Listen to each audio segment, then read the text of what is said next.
Are you searching for a deeper understanding of your faith? Inspiring Philosophy is your go-to resource for exploring the rich tapestry of Christian thought.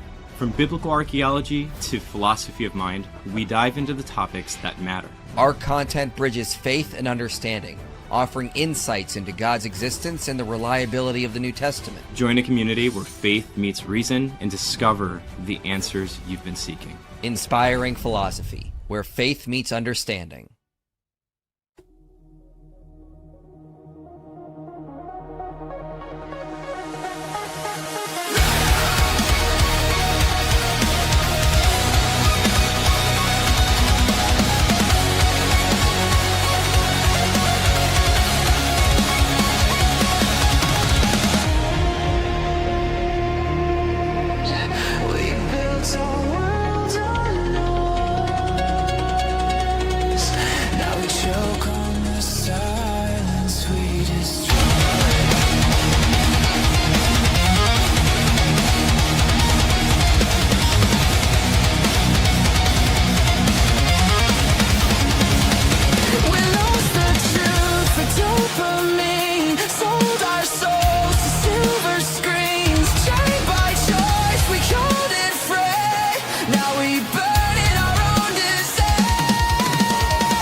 Erase the name. Now every idol sounds the same. A generation on its knees, begging comfort, killing peace.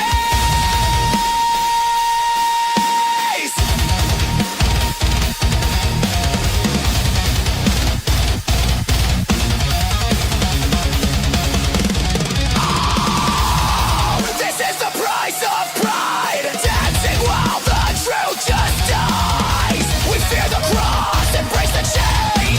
Our freedom's just another cage.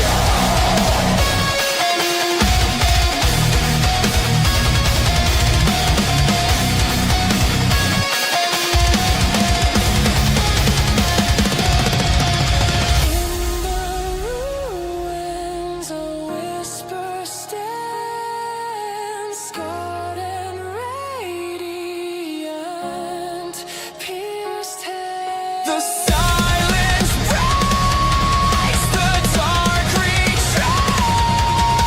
The king returned and thundered back.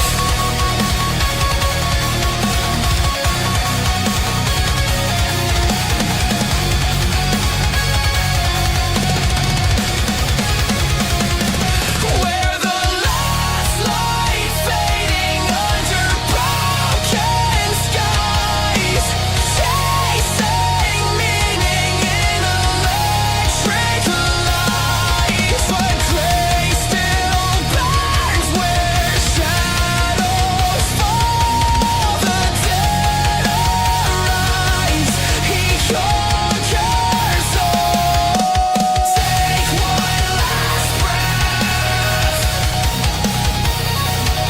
before the dawn takes back the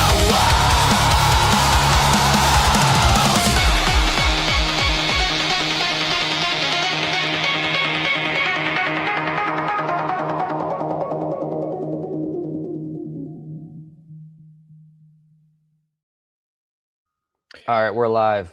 As you can see, I'm still not home. I am still traveling the world about on an epic adventure Mike Worldwide. Mike Worldwide. I got a lot of travel coming up. A lot of travel. It's gonna be a busy spring / summer. It seems of me traveling. Am all I over the traveling? place. Am I traveling anytime soon? I don't think so. No. You have to go to Dearborn when we get that figured out. You have to come to Dearborn. That's a rule. So you're going to Michigan. How I exciting! mean, I was that beside. I'm saying for conferences. I just didn't know. Oops, I messaged you the wrong. I messaged you something that I was meant to message to Matt. Don't worry about what I just sent you. Okay, fine, whatever. Anyway, welcome everyone. Welcome to this epic stream. I'm glad you're all here. We're going to be talking about a recent debate between Glen Scrivener and Stephen Woodford on does religion poison everything? Yeah, that's going to be fun. Spoiler alert, it doesn't, as you'll see. So I just was at Ruslan's conference and Glenn was there, and I'm like, oh, I should have checked the schedule to see who was going to be here. I didn't think you were coming from the other side of the planet. He was there. We talked about this debate, and I said, all right, this looks interesting. I guess we'll review it since I don't have anything else planned, since I was at Ruslan's conference all weekend and am exhausted and still am in California. And won't be home till I think like Thursday or something. Pretty lame. Here I am. Than is safe up in Wisconsin, though. So good for him. He's lucky. Wait, you hated it when you were in Wisconsin because you said it was cold. It's actually nice outside. It's 60 degrees right now. Oh, that sounds cold. I'm from Arizona. That's cold. I don't know what you're talking about. It's freaking nice. Ridiculous. So yeah, we're gonna review this debate. My overall thoughts in this debate were like, what year is it? Like, I felt like I was Robin Williams in Jumanji. I was like, are we trapped in the past or something? Like this guy, like Stephen Woodford was using Christopher Hitchens' arguments from like 2 decades ago. Like they're the best optimal arguments. I'm like, bro, we've moved past this. I don't know sociologists that would take Christopher Hitchens' thesis that religion is the root cause of all these problems seriously, and yet he's quoting it like it's with a pipe, like almost like he's got a pipe and saying, yes, the scholarly position in sociology is whatever Hitchens said. It is the most accurate position. I'm like, I could just kind of feel the frustration on Glenn's face, like watching this debate of him just like pushing this abject nonsense around. Like, oh my goodness, we're still doing this. You'll see what I mean, guys. You'll see what I mean when we get to some epic clips here of this debate. You'll enjoy what I mean. You'll enjoy when we get into that. Man, what were your thoughts though? I mean, I felt bad for Glenn. He seems like a really smart person, and there were times Stephen would say stuff, and if you pay really close attention to Glenn's like facial expressions, you'll see Stephen say something and it'll process, and then Glenn does this like thing, that little face shake, and he's like, you just said something so stupid, I don't even know how to like address it. Mm-hmm. And there's lots of those moments. I'm just like, yeah, I feel bad. I felt bad for Glenn. This was annoying. Yeah, but guess this is where the atheist movement still is. I mean, like, this is what I mean. Like, I even heard some atheists say the atheist movement on YouTube is dead. It's just like you have most of them moving towards arguing politics. You have a couple stragglers behind, like Paulo Gia, Vice Rhino, some others as well. But I mean, like, the atheist movement has just lost all its traction it had like 10 years ago. And like, this is why a lot of what we're doing is shifting towards Islam as well, because that's where a lot of the action is. That's where a lot of people are now having questions about. The question is no longer, does God exist? Is religion good for society? The question now in a lot of people's minds is, which religion? Or if any religion, maybe we should just go with New Age spirituality or something. So yeah, it's like the atheist movement has just failed, it seems. And maybe it'll revive over the next 5 or 10 years. I don't know. That's possible. But what they did is they came on the scene with the new atheists, like the 4 horsemen. You had the 4 horsemen, Dawkins, Dennett, Harris, Hitchens, and then you had, they were basically saying, religion is bad, it poisons everything. We need to move into an age of rationality and reason and let that guide us. We need to destroy religion. And they never really replaced the foundation of society, what religions we use, with anything. It was just, we can have all the good stuff Christianity gave us without Yeah. Christianity, and that didn't work because they never ever offered up a secular system that could replace Christianity.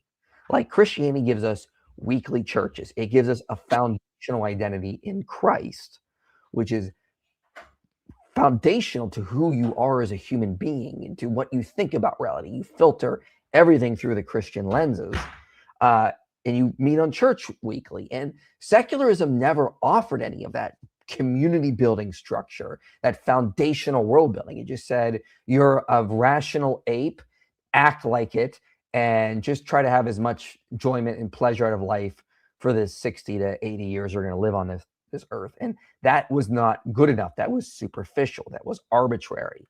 And so people have been moving away from that. You see people that still consider themselves atheists actually start taking that advice to its practical level. They're playing video games now. They're just watching Netflix. They're just finding the little enjoyment they have in life. I guess they realize debating with Christians online all day is kind of frustrating, and they don't want to do that for the rest of their lives. But sorry, I've been ranting for a while. You chime in. It's okay. I'm letting you rant. No, I mean, it's kind of true. This is one of the reasons why I'm also wanting to eventually start tackling some new age stuff. It's just so hard to actually nail down what they actually believe, because it's a lot of these people are actually atheists. I've actually discovered it's a lot of atheists that are actually just kind of in new age stuff. So like they don't believe in a theistic being. They just are like basically atheistic panpsychists. A lot of them are. Yeah, for sure. Really That does interesting. seem to be the case. Yeah. So let's get to these super chats, then we'll jump into this video.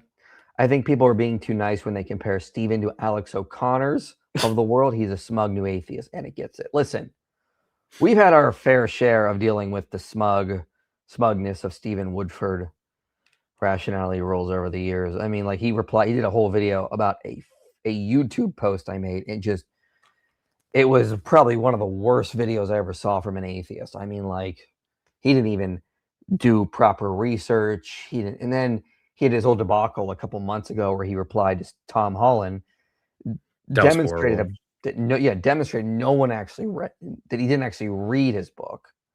So, and you'll see what happens in this debate. He's just going to parrot Christopher Hitchens the whole time, like he's the end all be all on a thesis.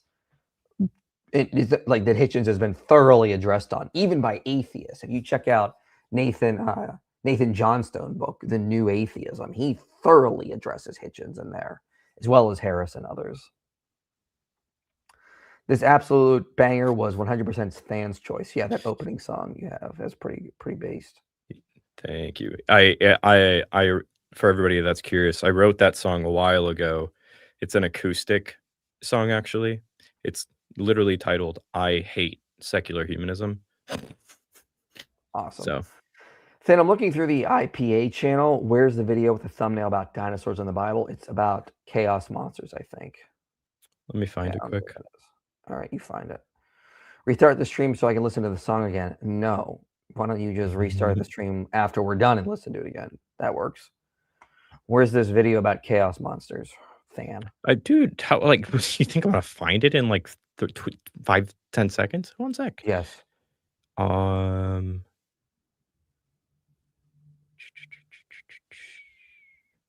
Wait, actually, no, where is it? Maybe Matt took it down. I don't know. We'll have to look for it later. Yeah, it might have been one of the videos where it got demonetized because of some reason, and Matt took it down. Okay. I talk to a lot of atheists. It seems they just don't want to be held accountable for their actions. Always about me and my truth. It's 100% carnal pleasure. But hey, it's America. Have right to be wrong. Yeah, I mean, this is what a lot of it boils down to for a lot of atheists. It's I like these things. I agree those are good things that I want for a society. Like they'll say things like, I want to be empathetic. I want a society without slavery.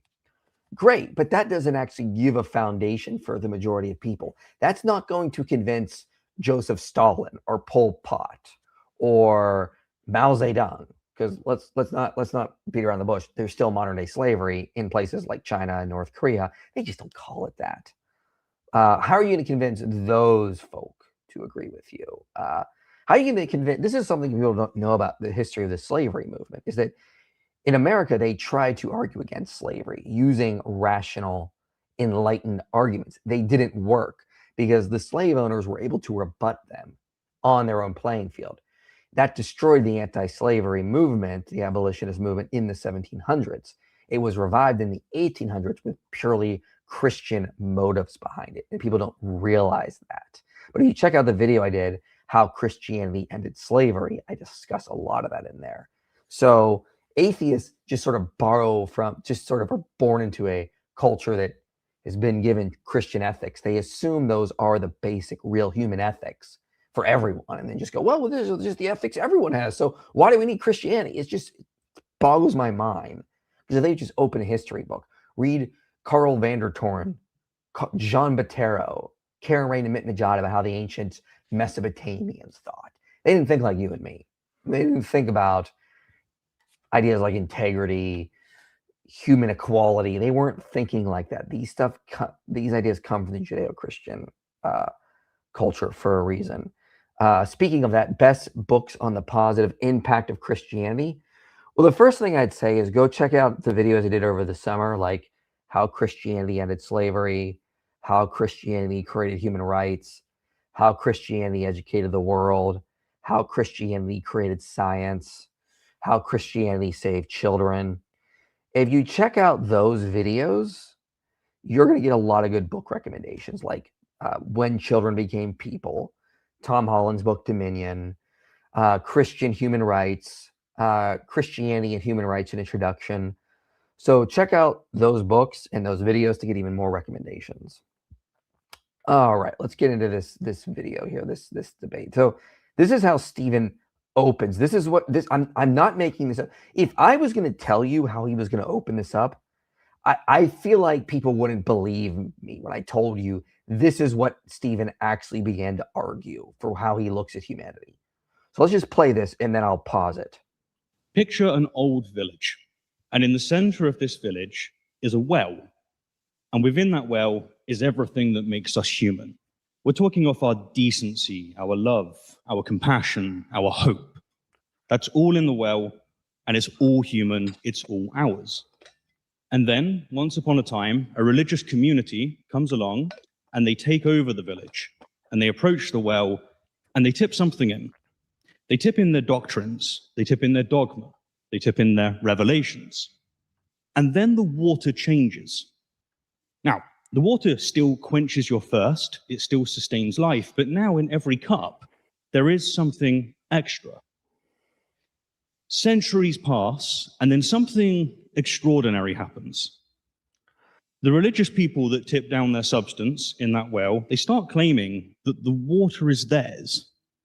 They say that without them, there would be no water. In fact, they get so bold as to claim that it was their ancestors alone that built the well. They are the reason that the society is sustained.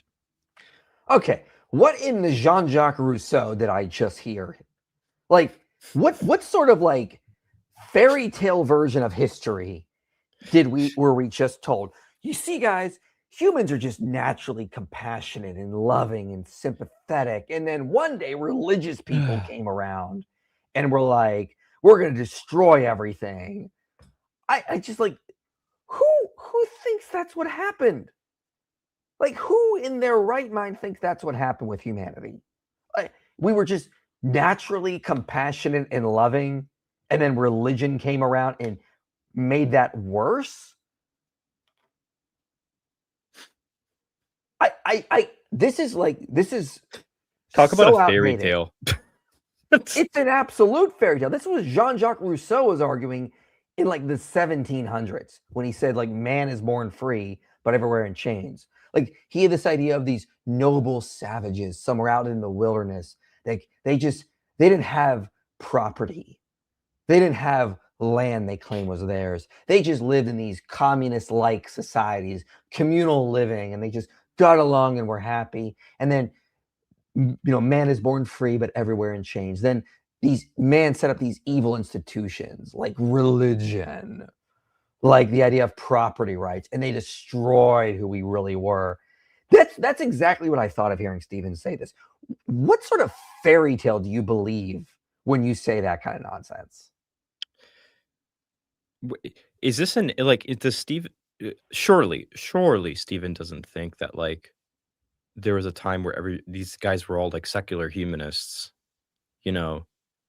before like the Jews came onto the scene or something like that. He's obviously not saying that. He's not anti-Semitic, but I mean, like, no. Okay, before the ancient Near Eastern like religious, right? Well, that's the thing. It's like when was there a time when there were humans without religious beliefs or supernatural or spiritual beliefs, whatever you want to call them? Probably millions of years ago, before we had languages. Like, really, like, as old as man is, we've probably had religious or spiritual beliefs. Like, you have to go back to maybe like Homo habilis or Homo erectus. So it's like they coincide. I would argue, along with a lot of researchers, that we probably, like, as we were evolving as primates on the evolutionary worldview, that religions were spiritual beliefs were just alongside like us developing languages and culture and family structures. It wasn't something that just we were all one day these secular, and then one day a caveman was like, I think big man in sky created the entire world, and then the rest of the early humans just started stabbing each other. It's like that's what a lot of secular humanists must think religion came about. Yeah, it's actually interesting because if you look at the evolutionary models of like the origins of religion, and cognitive science of religion, they'll actually point out that religion was a social cohering mechanism. So like these are people that are not interested in the question of whether or not God exists or religion is true. They're just looking at the evolutionary descriptions to describe the mechanisms that are happening here. And religion was a huge part of humanity actually evolving in a way that they could mimetically work together, and evolve and like basically get to social cohesion and all this other stuff. So if anything, like the opposite of his, what was it, the pond or something like that? The opposite of the pond analogy is true, because it's through religion that we actually were able to evolve and get to the places that we are today, just in terms of like cognitive science of religion and stuff like that. Yeah, and also this other idea he has that like okay, so the real debate is like Christianity versus secularism. That's what really happens in this debate. Like, and Stephen tries to argue strong against this idea that Christianity gave us a lot of these good things. Like, if you just go back and look at how the Babylonians looked at the world, or the Canaanites, or the ancient Greeks, you would think all of them. I mean, you'd be like, I need an army to go like crush these people for just the way they oppress and treat the downtrodden and the poor and the slaves. Like, these were not good people. If you read Jean Bottero or John Walton, they're going to tell you like flat out, the ancient Babylonians, Carl van der Toorn as well, they didn't have a sense of integrity. They didn't have a sense of internal ethics. They didn't go around and do good things because they felt it was the right thing to do. They just didn't think that way. Good was if it brought honor to the community, and bad was if it brought shame to the community. So if a wealthy person in ancient Babylon had an affair and no one found out about it, they wouldn't have not have considered that a sin, because it didn't bring shame to the community.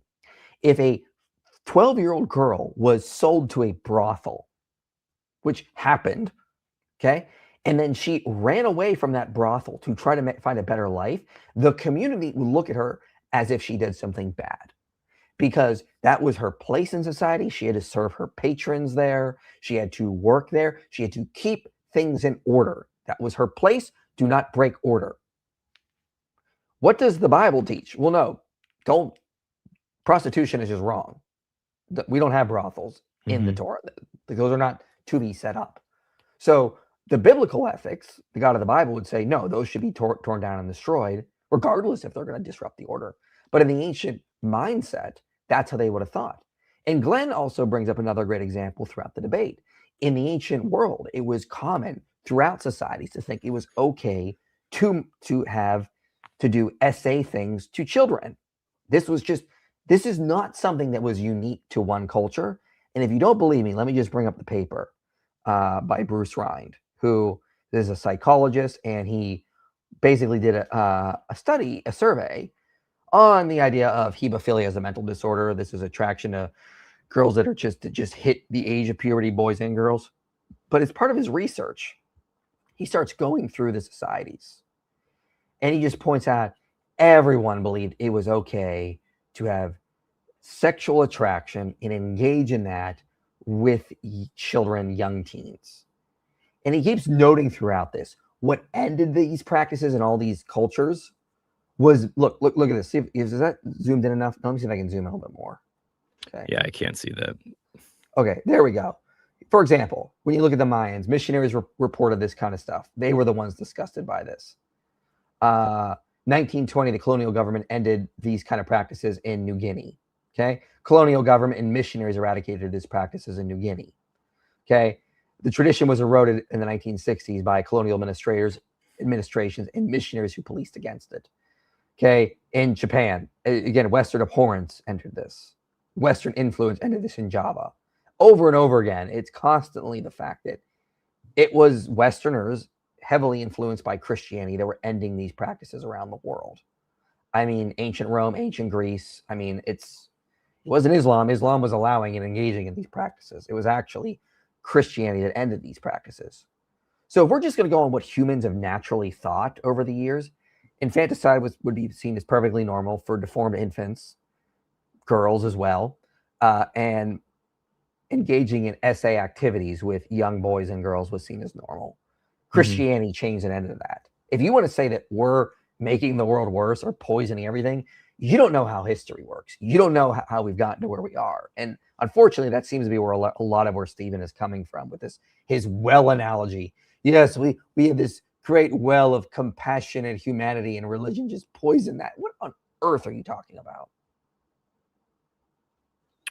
Hey, real quick, Matt texted me. He says, "Can you ask Mike to check if his mic is connected? I think his AirPods are being used as his mic right now." Hang on. Why has no one said anything to me? I No, couldn't even tell. It's coming through this mic. It's what it says. Let me double check my settings, because that should not be the case. So, how about? I think you sound fine. Did I change something? It sounds the same to me. Does that? Okay. It actually No, sounds it's coming worse, through I this. think. You know what? No one asked you. Let me just adjust this. How's that? Is that better? I turned it up. Is that better? Yeah, I think that's fine. Okay. All right. Yeah. Sorry. This mic is not the best. I might order a new one. And this is my travel mic. Kind of sucks, honestly, if you ask me. But it's what I'm working with, Matt. Sorry. You're dissatisfied with my mic options. If you don't like it, go on Amazon right now and find us a better one that I can travel with, because this is all I got right now. But and my camera too, Matt. Yeah, Matt. Get on that. Freaking Matt. Okay. All right, hold on. Let me what's the next time marker I wanted to go to? Okay, it's around like 23 minutes. So I'll just go like there. Like, this is because you wanted to smuggle in decency, love, compassion, and hope into what it is that is human. You said that the old village has a well. Inside the well is something that is common to all of us. Decency, love, compassion, hope. You've smuggled in a whole heck of a lot of stuff. You begin your... Oh, he smuggled in a lot of stuff. I mean, like, what does he mean by decency? Like, the ancient Babylonians or the ancient Greeks thought of decency was the ancient Greeks, let's just take them. Our job is to go enslave the barbarians because they are inferior to us. They have less rational faculties. The best thing for them would be to be our slaves. That'd be the most decent thing to do, according to people like Aristotle, for example. Like, what Stephen means by decency is not what Aristotle necessarily meant. There would be some overlap, sure, but not in every aspect. Yeah. He says a lot of silly stuff here. He likes, I mean, throughout the debate, you'll catch it. He likes to try to be like, well, this is all from the Enlightenment. And it's like, Stephen, have you read Hume? Have you read Voltaire and Oh, seen man. what they've thought of black people? Yeah. We know It's there was not good, man. Don't give me that. Don't give me this Enlightenment values BS, dude. Well, Voltaire and Hume. Sorry, it was abrogated. Well, they were advocating for that, black people were inferior and that slavery was they were benefiting from the slave trade. It was Christians who were going around preaching abolition because that's what they thought the Bible taught. Let's remember that. And they had a really good case. In your videos by saying, well, hello, my fellow apes.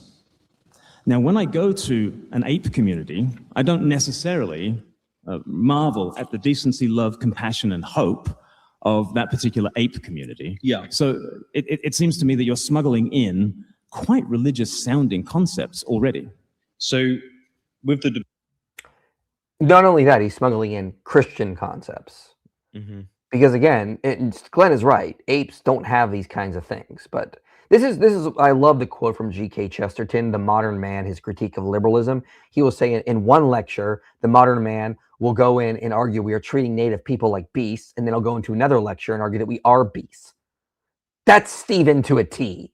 In one video, he says, we are just animals, we are primates. And then in the next video, he's like, why are we treating native people like animals? Sir, explain to me why we should not treat certain people like animals if that's all we are. If we are just primates, show me why it's wrong to treat people in Africa a certain way, that with this sense of inferiority. I could easily show you why that's wrong from Christianity. We are all made in the image of God. They are our brothers. God loves them. We should go bring the gospel to them and welcome them into the kingdom and treat them as equals. Boom, right there. Can you do that if we are just primates? No. Man. The debate being that religion poisons everything. We don't want to get mucked down in meta ethics. As much as everyone's enjoying our time, I'm sure they don't want to get I do. I might be quite fun. I know you do, but all we need to do is agree on whether or not a proposition is good or bad. Okay. Then what? Okay, yeah, all we need to do is agree. So if the Nazis all agreed the final solution is the path forward, I guess that makes it okay. Go on. This is why I actually got really frustrated. This is one of those moments where, if I'm right about Glenn, because I've never met the guy, and he's as smart as he comes off, this was one of those moments where he's just like, oh, he just said something so dumb that like he actually gets away with it because we're on a debate stage, and it's not the right place where you have the ability to actually dig into some of this nitty gritty, because you have to get into meta ethics and you have to get into normative ethics. You're going to do this. You can't just say a proposition is good or bad, and then that's that. Like many normative frameworks are actually gonna operate off of what's good or bad given the context of what particular narrative you're in or anything like that. And it's like Stephen even later alludes to the fact that he has knowledge of that when he says philosophers actually debate this all the time and all this other stuff. If it was as simple as what Stephen is saying, philosophers should just be able to be like, well, we could all agree this proposition is good and this proposition is good, but it's not that simple. No, it was so dumb. This is one of the parts that I was like, either Stephen doesn't know how to do philosophy and ethics, or he's just being a poopy poop. Well, you have to get into the foundations because you have to convince people why we should agree on these ethics. You absolutely have to get into the foundation of it all. You just can't be like, well, we as secularists agree with you Christians that slavery is bad. That's good enough. No, because we have to justify why it's bad for people who do not agree with us. We have to have a good argument to convince the rest of the world that we should get rid of slavery.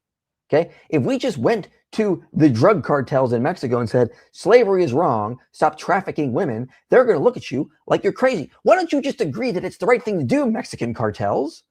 They're going to look at you like you're crazy. They're going to be like, We're making money. We don't care. No, you have to convince them, and you have to do that by stripping down everything they think is real about the world, their atheistic outlook that it's all about might makes right, that it's all about whatever this hedonistic outlook, whatever I want, I should be able to have and take. You have to argue that no, there is a creator and he is watching you and he will judge you for these evil things you are doing. Repent. Like you have to strip away those metaphysical foundations. You're not going to convince people like that. This is why it's Christian missionaries and Christians that have changed the world dramatically, and the secularists have not. Like, I'm sorry, that's just a fact. Christianity has been far more beneficial. I've debated this multiple times. You can see my debates with people like Lawrence Krauss or Dan Barker, and you can see that. This is just a bad argument from Stephen's side. Yeah, we can evaluate whether or not religion helps that is or metaethics. hinders. But okay, all right, that is metaethics. Yes. Like because who sorry? gets to say what is good and bad, and on what what basis? Because we're not in the business of needing to. All we need to do is to agree, right? So say that there's say there's like two physicists on stage. Yes. They can agree that right now you're sat in a chair, Yes. but you could play Philosophy 101 and say, can you ground the chair? And both physicists are going to give you a different theory because there's not a unifying theory on what quantum mechanics is. But notice that they don't need to have the conversation going into grounding here is a distraction because all they need to do is to agree with that it's a chair in order to have the discussion. So in this case, for instance, you and I agree that owning another human being is bad. If a religion promotes this, that would be an instance of poison. Would you meet me halfway there? So it is obvious and self-evident that people are not property. Is that the axiom? It doesn't matter how we get there. All that matters is that we agree on the proposition. Okay. Oh, it absolutely does matter how we get there. Wait. This is insane, Stephen. It doesn't matter how we get there. It doesn't matter how we get there. So why does it matter if like religion poisons anything? There's a good Like question. let's just say Christians did something bad. Whenever, right? All the bad examples that you want to point to. And then all of a sudden you're going to be like, and then Glenn says, well, it doesn't matter how we got to that, right? Christians didn't do it. Like that's not the explanation. We don't have to explain how or why or anything like that, right? Like, what is this double standard?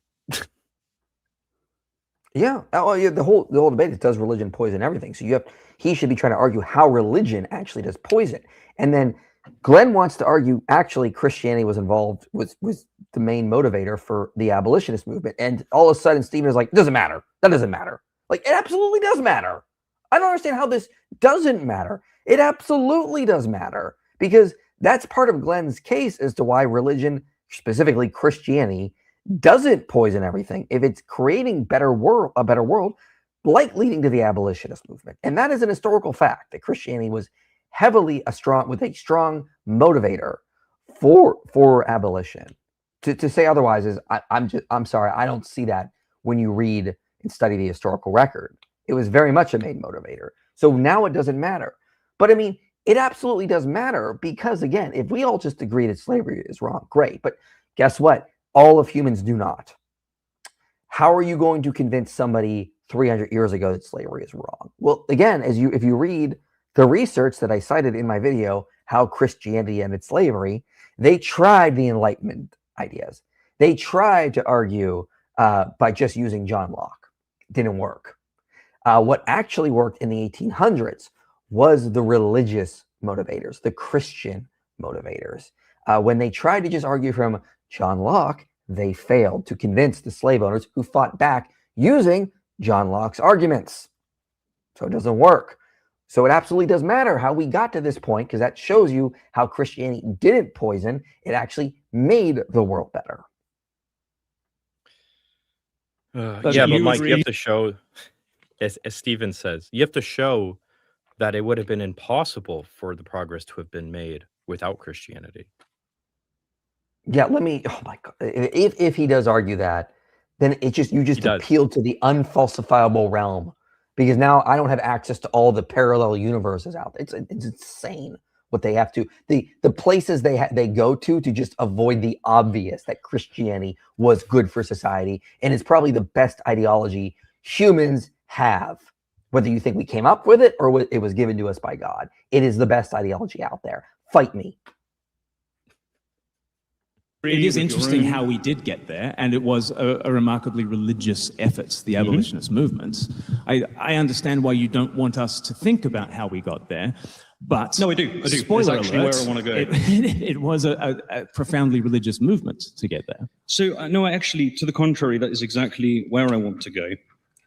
So, it's the 4th century, and Christianity takes over the Roman Empire. Incredible time, celebrated greatly by Christians, and they are able to do what they need to do at that moment because they take over the infrastructure. We have Christian dominion here, right? And we have it for the better part of, 1,500, 1,600 years, arguably still. And so they have the ability to say, guys, slavery, it's wrong. We shouldn't do it. And yet they didn't. They didn't do it. And the question is, why? Because they did make other profound differences. For instance, they said, no more killing of children. Wonderful thing. As an atheist, I may be able to look at it and go, good. See, here's an instance That's of not a poison. religion. So religion doesn't poison. It doesn't mean that everything is bad all the time, as I clarified at the beginning. It's that you have to take the totality of it. Okay, but in the not killing of children, that was essentially a human universal that Christianity overturned and was the pioneer of legislation against it. No, because you would have to say that all people at all times were killing babies all the time, and that's not the case. I mean, there were some Germanic tribes that weren't. Okay, so that was a sleight of hand move. That's not Glenn's argument. Glenn's argument was it would have been morally acceptable. Infanticide would have been morally acceptable. And Stevens said, well, you have to show that everyone was doing that. No. That's not how this works. Just because a lot of people didn't do it, that doesn't mean those people didn't accept it morally as an okay thing. They did. It was thought throughout all these ancient cultures. Read, for example, When Children Became People. Read, what is that book? The Anthropology of Childhood. There's another book I cited in my video, How Christianity Saved Children as well. Another great book I use in there. I can't remember the name of it, but it's like a grayish book if you go look at it. Read those books. It was just morally acceptable that it's okay to kill deformed infants. It's okay to kill girls because we may not need them. Even if a lot of parents did it, and a lot of parents didn't, because that natural instinct to care for children was there. But all these ancient societies did think it was morally acceptable to kill certain infants. The Christians and the Jews come along and go, no, this is wrong, regardless of your circumstances. You can't do this, period. So, and Stephen's like just shifting the burden here. You have to show that everyone in the ancient world did that. No, that's not how that works. You just have to show that's what they thought. They thought it was going to be okay, and they did think it was okay. We don't have any records of people before Christians arguing that it was morally wrong to kill deformed infants until the Christians showed up. Some of them argued, some non-Christians thinkers tried to argue against it on practical grounds. Like, we can't be killing children because, it may hurt our society. We'll have less population. Barbarians could come in and overtake us if we deplete our own civilization. But they weren't arguing that it's universally wrong because this is what God decreed. Yeah, I was just blown away by this point that he just tried to make. That's just stupid. I mean, I don't know what else to say. Stephen, you should read some actual sociology rather than just trying to keep the Hitchens train going. Yeah. Let me share a little bit of this video I did. So here's the video I did, How Christianity Ended Slavery. The first thing to think about is just Christian growth, okay? We didn't take over the world in the 4th century. In the year 350, maybe 52% of the empire was Christian. I think these are these are not the conservative estimates here, okay?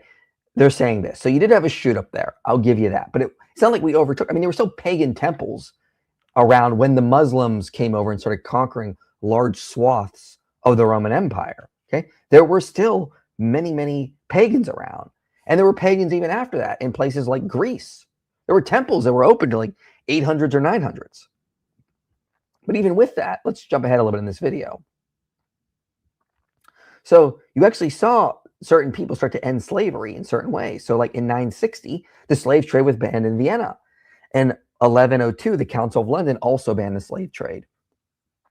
You had saints campaign against it. In 1315, Louis X abolished slavery in France. In 1335, Sweden abolished most forms of slavery. 1423, the King of Poland ordered all Christian slaves be freed. 1477, Isabella of Spain banned slavery in newly conquered territories. Then in 1493, she banned the slavery of Native Americans unless they were hostile or cannibals. The reason why Europeans started to go to Africa to get slaves is because all the slaves were liberated in Europe. And they had this idea that the Christians that started preaching and eventually it took over the culture, you as a Christian cannot enslave another Christian. So they go, well, actually, we need slaves. So let's just go to Africa to get them. And then missionaries showed up to try to convert the slaves on the Sugar Islands. And the slave owners were trying to stop it because if they converted them, then they'd have to free them. That was the mentality. So I think one of the most evil things, you could do is that and, try to keep them from the gospel. And because you're afraid you might have to free them, it's the most anti-Christian thing you could do. But I mean, think about that. Like this idea that nobody thought about ending slavery until the Enlightenment came along is just absurd nonsense. It's not based in historical fact. I feel like he knows this stuff too. No, I don't think he does. I don't think he knows this stuff. Again, if you watch his opening statement, we're not going to have time to cover that here. He's just parroting what Hitchens has said. He's parroting what the four horsemen of New Atheism said. Nothing new is here. He's not doing the historical research that shows this kind of stuff. Christianity did abolish slavery. It was gradual, yes, but they did. And it started in the Middle Ages. It started very early on with these ideas. Weren't doing it. It's also an assumption on anthropology that we can't make because we don't have the data. I mean, there's a heck of a lot of data about what anthropological universals are, and adult child sexual contact is very widespread, as is the killing of the disabled children and women, and so in this well that you are imagining is a pre-religious well. In this well, there is what? There is the assumption that slavery is out and infanticide is out. No. Like again, like there's different moral views that different people have. All I'm doing is taking the precepts that you and I agree on today. Yes, that's it. So with the slavery, why is it that the Christians did not say don't own another human being? Well, but they did. So I mean, again, the assumption is that Christianity just took over the culture immediately and just won. No, it did not. No. It takes time for ideologies to infiltrate and take over. The Enlightenment came out of Christian thinking. It took a while to get there, though, and even with that, you still had bad ideas infused in it. What I don't understand is what does Stephen think this observation is doing for his hypothesis? Like, what is the observation that Christianity had a slow burn for changing things doing for his hypothesis that religion poisons everything? And in that, like, he doesn't do like what is the point? Guys, I don't know what else to say. Like, what is the point? It's like, imagine somebody says like, Mike, I'm going to question whether or not Mike is a good or bad father. And then they go, well, Mike has provided for his family for so long. What are you talking about? And they go, well, it took him like 5 years to build up his career. It's like, yeah, good point. Okay, so what? How does that helping? It's the same thing here. It's like it takes time for Christianity to change things. It takes time for cultures to change. I don't understand what the point he's trying to make here is. I don't know how it helps him. No, it doesn't at all. And again, if you just study the history and the sociology, you see this argument falls apart immediately. I mean, just go through the history of how we got to where we were. It's like people were like, well, why didn't Christianity ban slavery immediately? There was a lot going on. I mean, for example, again, half the empire was still pagan by 350. Okay. And a lot of those people coming in were not people that were just reading the Bible every day because they didn't have that ability yet. The printing press hadn't been invented. Okay. So a lot of them were not going to church regularly throughout the Middle Ages. So they were just sort of cultural Christian. I remember reading Clifford Bachman's book. He said like French peasants in the 700s may have been able to see a priest once a year. It took time for these cultures to change and develop. It took time.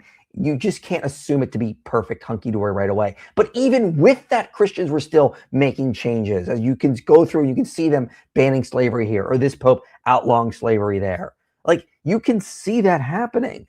It's like they're mad that we don't get a whole, like, it's absolutely insane what they're doing, the standards they have. IT Ministry says, but Mike, did you consider that the narrative of Christianity's benefits to the world is just too simple, as Alex asserts? Did he seriously say that? What? Did he seriously say that? I almost don't want to believe that. I almost don't want to believe that this is true. I gave up alcohol for Lent. I'm regretting that decision right now. Maybe not review worthy, but Wes Huff was on Diary of a CEO Pod, and it was a good conversation. Thanks for the recommendation. He told me he was on. I've not had time to check it out, but I will, because I saw him at the Bless God Summit this weekend down in San Diego. I'm sure that the non-sapient species really appreciated the altruistic and compassionate secular Homo sapiens as we cause them to go extinct. Yes, the early Homo sapiens were not very fair to Homo erectus or Homo heidelbergensis or Neanderthals, not really what you think it is. Loss of religion brought MAID to Canada. Oh, is that the assisted suicide stuff? I think it is. I don't know. I'm pretty sure it is, yes. Yeah, absolutely. This is something Tom Holland noted. This is post-Christian thinking, assisted suicide. It's empathy gone mad. We're being so empathetic, we're killing people. Like, that's what they're thinking. Well, they're in misery or pain. We should put them out of their misery. It's like, are you insane? Yes, and the answer is yes, they are. People fail to realize how radical love your God with all your heart, soul, and mind, and love your neighbor as yourself. It is quite radical. The ancient people didn't think they had to love the gods, or that the gods love them. This is one of Celsus's critiques of Christianity. He's like, you think that you're sons of God? We are like ants or bees to them. Like, we can't even fathom the way they think. And he was annoyed that we would place humans on such a high pedestal when we are just ants beneath them. How could you call yourself a son of the one true God? It was insane the way he was thinking. Fan is better than Shrek. What is this in reference to? What'd you do? What'd you do? I love how that's your response. Well, this time I have no clue. I have no clue this time. All right. I got my eye on you, just so you know. I have no clue. Got my eye on you. TBF, there is one religion that poisons everything. Yes. Not in the Does Glenn does Glenn know much about Islam? No, I don't think so. Not his area. He should. He lives in London. He lives in London, Stan. When the topic of Islam came up, I in my mind's eye, I was actually picturing you being asked about Islam, and I just started like chuckling to myself because I just pictured you just going off on a huge rant about how much you can't stand it. Yeah, I told Glenn actually at Bless God Summit I would never have taken this debate topic because I would argue some religions do poison everything. Yeah. Yeah. I would be perfectly fine arguing that Islam does poison a lot of things. Maybe not everything, but a lot of things. I would not want to go into trying to defend religion generally. I'm not going to defend Hinduism, Judaism, Islam. I mean, even Buddhism. I want to defend these religions, and I think they are bad in many ways. Yeah. I mean, remember, again, there's only one religion that led to the abolitionist movement. That should tell you something. I was in nursing school when it was introduced. MAID's controversy was downplayed and was a given. Yeah, it is insane that they're now doing assisted suicide. And it's just getting out of hand. There's private companies that are even helping people perform assisted suicide. It's like we've really just gone downhill. It's really sad and scary. that they're doing this kind of stuff. And this is post-Christian thinking. This is going back actually to the way the ancient Roman pagans were thinking. Like, don't let that deformed infant exist. Just kill it. It's for your good. It's for its good. Just kill it. That's what we have now. That's the way people think when it comes to abortion. Don't let put these poor, helpless souls out of their misery instead of actually trying to give them a better life. We're reverting back to pagan thinking, not Christian thinking. Insane what's going on. It makes me sad. All right, let's get back to this. I want to jump ahead a little bit to another section I found interesting. Let's check this out. Peter 1:2-18 says, slaves, in reverent fear of God, submit yourself to your masters, not only those who are good and considerate, but also those who are harsh. Right. So the New Testament isn't really helping. And you mentioned the Near Old East. Okay, so we're just going to cherry pick the New Testament here. Okay. I love how people always read that part of the verse, but then never keep reading the part where it says, so that. Yeah. So you have a clause, and then there's an explanatory clause that follows it, right? It's like, why are you not reading that part? It tells you why, and that why has nothing to do with slavery being a good thing. Mm-hmm. Well, I mean, like, you're just cherry picking it. I mean, like, again, as we've demonstrated on this channel, if you were to follow the New Testament perfectly, you'd have to outlaw slavery. You'd have to. Because, again, what do we have? You have 1 Corinthians 7, okay? No one can sell themselves into slavery. First Timothy 2, enslavers, that they're included in a list of sins. So you can't enslave anyone against their will. Then, on top of that, you have the places that Paul talks about slaves, like Ephesians 6, where he says you have to treat them, masters have to do to their slaves what slaves do to their masters. So you have equality there. So you can't make new slaves by forcing one or voluntarily becoming a slave. And the people that are slaves at that time need to be treated as equals in the church. So you can't have slavery. So atheists like Stephen go through and they cherry pick this stuff out and they ignore the context and how this stuff is being used. yeah. If you don't mind. So the Code of Hammurabi. Oh God, here we go. 1754 BCE. So, a long time. Okay, we're about to see one of the same blunders that we have seen so many times that Joel Korecko has actually debunked, and we'll get to that. Before Christ. Glenn said that Christianity improved the situation of slaves, right? Here is one instance where it absolutely didn't. In that code, slavery is capped at 3 years.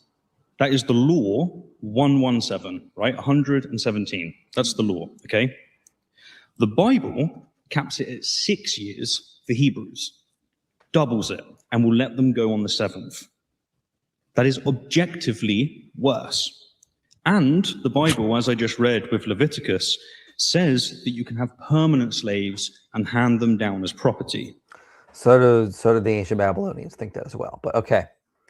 Joel Korecko has debunked this, guys. So here's how we will know if Stephen watches this stream or not. If he's smart, he will stop using this argument because it's very, very easy to debunk. Very easy to debunk. He says the Code of Hammurabi, slaves are only kept for 3 years, but in the Bible, it's 6 years. Hey, fan question. Were they written at the same time? No. No, they were not. Was inflation a thing in the ancient world? Mm-hmm. It absolutely was. We see the price of slaves go up based on inflation. So the price of a slave during like the time of ancient Babylon would have been looked at lower than it was during like the late Bronze Age and then the Iron Age, where the price goes up. Same with today. You can buy a house now for like $500,000, but that same house 50, 60 years ago would have been like $75,000 or something like that. We see this all the time. It's a common thing in history. Joel Korecko has shown, who's an Old Testament scholar, that based on inflation, that's actually about the same. The Bible may even be better because the biblical law is dated when based on the biblical timeline. It's dated to the late 1200s BC. So around like 1250, 1225 BC. Code of Hammurabi, early 1700s. So we would expect the time period for a slave to be less because of the way inflation worked. The price would have been lower, but inflation made it go higher during the late Bronze Age. So this is an unfair comparison. This is just basic math. Basic math debunks rationality rules, ironically. If he would just think about this in terms of how time works, how inflation works, you'd see the Code of Hammurabi is either equal or worse in how it treats slaves compared to what the Bible is presenting, because it's basing that based on inflation of the periods. Very easy to debunk, ladies and gentlemen. So it's not only that, Mike, but it's also when I just brought up 117 because that's the law that he's referencing. It says if anyone fail to meet a claim for debt and sell himself, his wife, his son, and daughter for money or give them away to forced labor, and then goes into the 3-year term. This is the problem. What law is better? A law where you can sell your wife, your children into debt slavery because you mismanaged your money for 3 years, or one where post-inflation you sell yourself into debt slavery, not your wife and kids. Mm-hmm. Why are we ignoring that part too? This is the part again of where Stephen's whole "we're not going to get into meta ethics or normative ethics" thing is just nonsense, because you can say the proposition 6 is better, is 3 is better than 6 is true, but then once you contextualize those propositions and how they're embedded in the whole entire scenario, then it gets way messier. So this is just again like where his methodology gets really bad. Yeah, this is what I mean. Very bad argument, very easy to debunk. You're not doing a fair comparison. Calculate time and inflation in the ancient world, and you'll see this is not the powerful argument you think it was, because Hammurabi was written much earlier when inflation was lower. So, sorry, Stephen. This is just a bad argument. I hope you watch this and stop using that argument, because if you don't, if we catch you using this at a later point, we will call you out again. So everyone, go tell Stephen to stop using this argument, because this is just a math problem at this point. Hammurabi's code also has instantiations of the purpose is to prevent the strong from oppressing the weak, to protect the widows and orphans. It also specifies that women can buy and sell property and they can initiate divorce. Notice, these things are not allowed in Christianity, let alone Islam. They're new things that are born of the Enlightenment. So I think that when you're mentioning... Wait, what? No. How is that stuff just born of the Enlightenment? Like, I don't know historians that say that today. Like Brian Tierney, for example, would say no. This stuff started to be developed throughout the Middle Ages, and then it just continues to be developed throughout what we call the Enlightenment. But it's definitely being developed 1200s, 1100s, earlier even. I don't know where he's getting that. Mentioning slavery and you're saying it's got better, there's a clear example where it hasn't. These are interesting things that are all going into your well, aren't they? Don't you think? Are you going to ask me to give you a meta-ethical theory again? I'm asking you to consider whether Augustine was in fact right about original sin, that what is baked into the human condition involves all these kinds of negatives. We are not born into decency, love, compassion, and hope, or at least there is a poison that is already in there, right? That is called vainglory and pride and violence and, all the negative aspects of the human person. And that what is baked into humanity, but before your idea of religion coming along later and adding into it, what is baked in seems to be, whether you look at Hammurabi, whether you look at Harari, whether you look at the Old Testament, is a brutal world that we wish was otherwise, right? Mm-hmm. And what I want to know from you, Stephen, is on what basis do we object to that and say we're going to do something different from either Leviticus or Hammurabi, right? On what basis? I've got a New Testament, I've got a Jesus, I've got a decisive turning point in history. What is your decisive turning point that now says, okay, we're not going to do the Hammurabi thing? See, I think that was a good point that Glenn brought up, because atheists do this all the time. Okay, they'll just go, what about this in the Bible? Take it all in context, bro. Old to New Testament in terms of how these ethics are unfolding. Okay, is the final end all be all Leviticus? No, it's the New Testament. So why are you going to Leviticus as if that's the end all be all? Muslims do that too because they don't understand how the Bible works. But it's really bad if you're using Dawa level arguments. Let's just be clear. It's not even just like how the Bible works inside of Christianity, like even just how biblical scholars talk about what the law codes are and how they functioned in the ancient Near East and all that stuff too. It's like, why are we ignoring all of this? And then Stephen's retort and atheist retort to this all the time is just going to be like, okay, well, you're spending a lot of time talking about what your Bible isn't saying, like, but look at the words on the page, and it's like, the words on the page, you have to interpret them in order to actually understand what it's affirming and what it's not. I don't know. Yeah. For men, with exceptions. I moved ahead a little bit just so you know. We're going to check out a different part. I just want to understand that you're saying that it's good that women have not been able to own property. Is that what you just said? No, I was not. I was not responding to the property thing. Okay. Yeah, I was not responding to the property thing. But in terms of the marriage and family program, which is what Joseph Henrich calls the Christian sexual ethic of the New Testament. He wrote the book, The Weirdest People in the World, a big fat book about what it is that has made the West so weird. He was the one who came up with the acronym Western Educated, Industrialized, Rich, and Democratic. That's what we all tend to be if we're in the Anglosphere.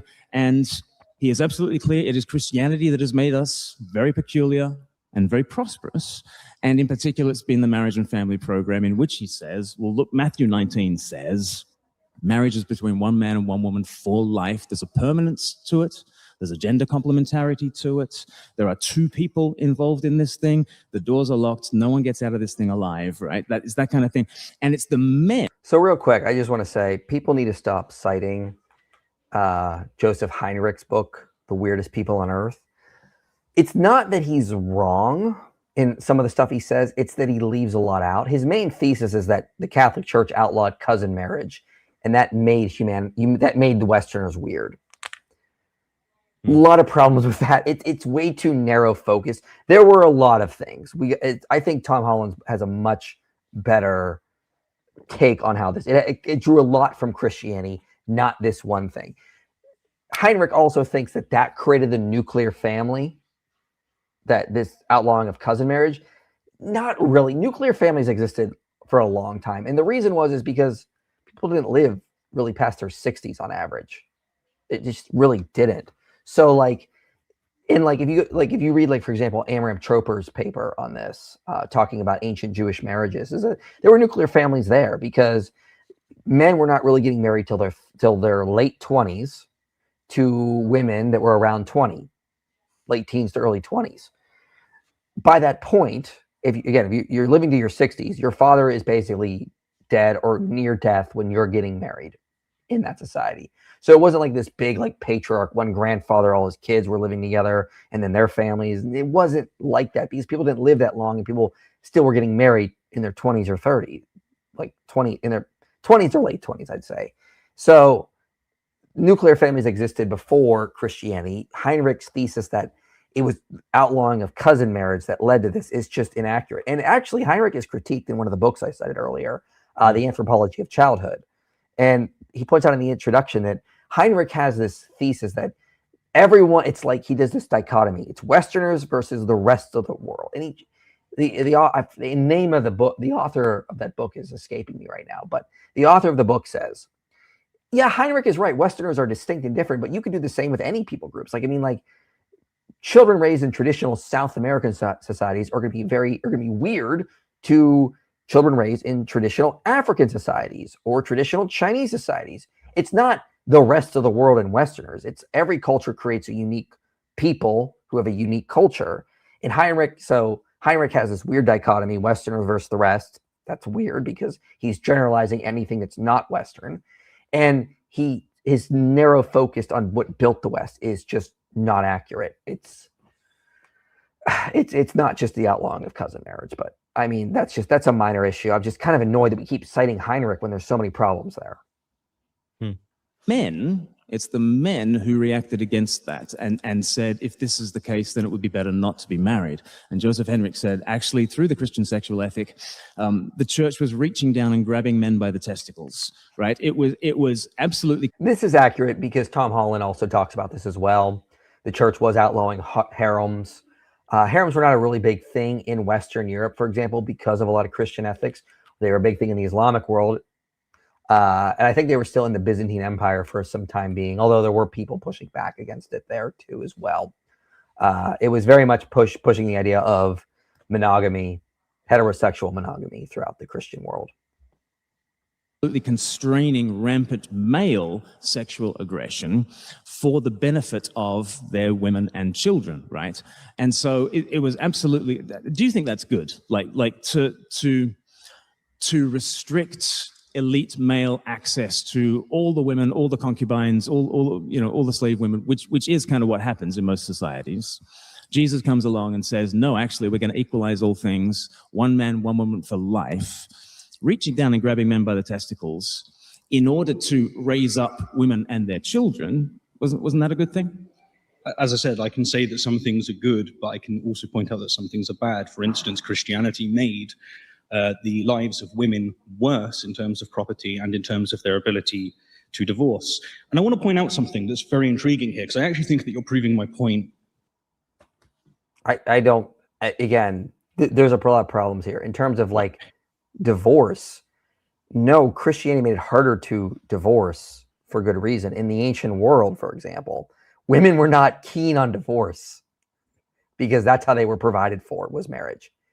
Like, it made it harder for men to divorce and get rid of women they were supposed to take care of. They couldn't just go out. They couldn't just send women away when they felt it was okay. They were stuck in this marriage they agreed to, and they had to provide for the women and children there.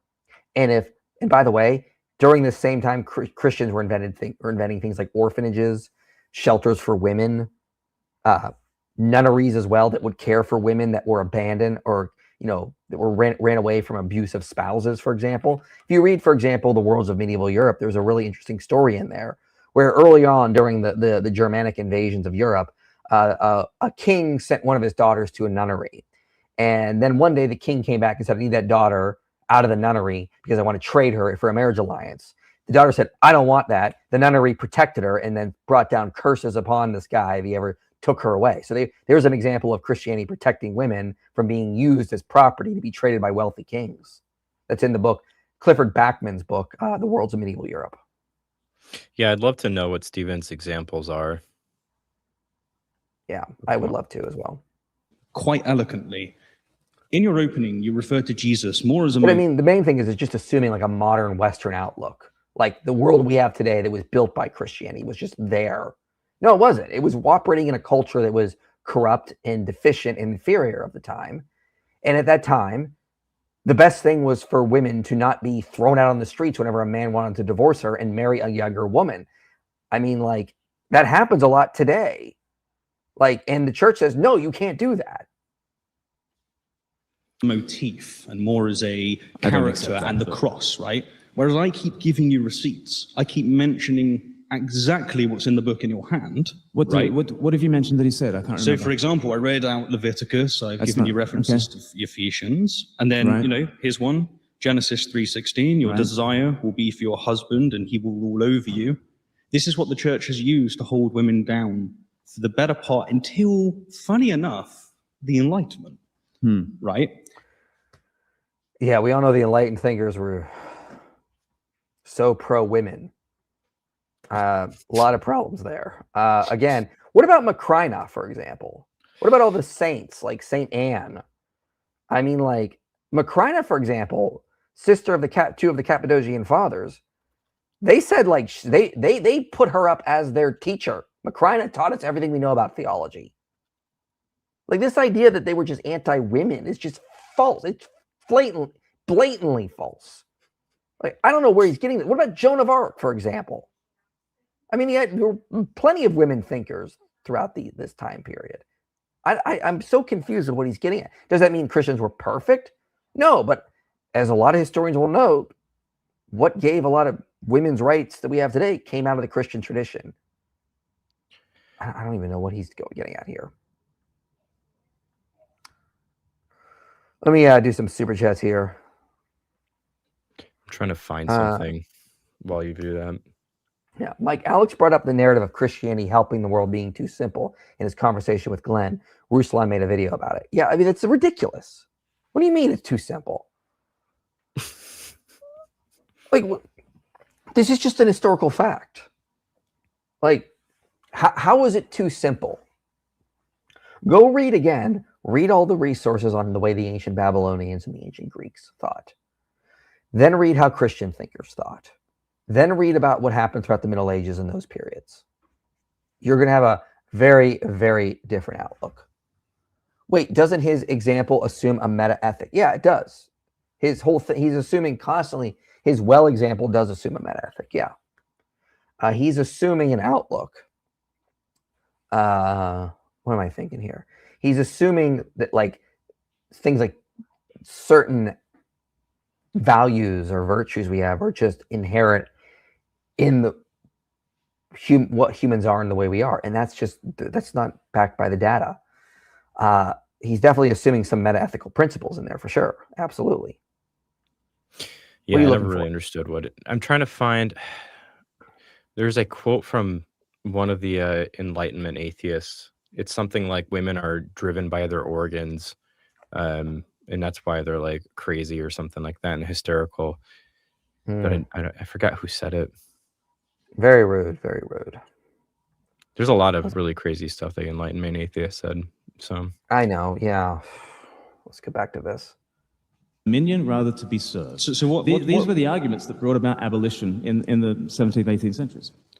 All right, what doctrine tells you that?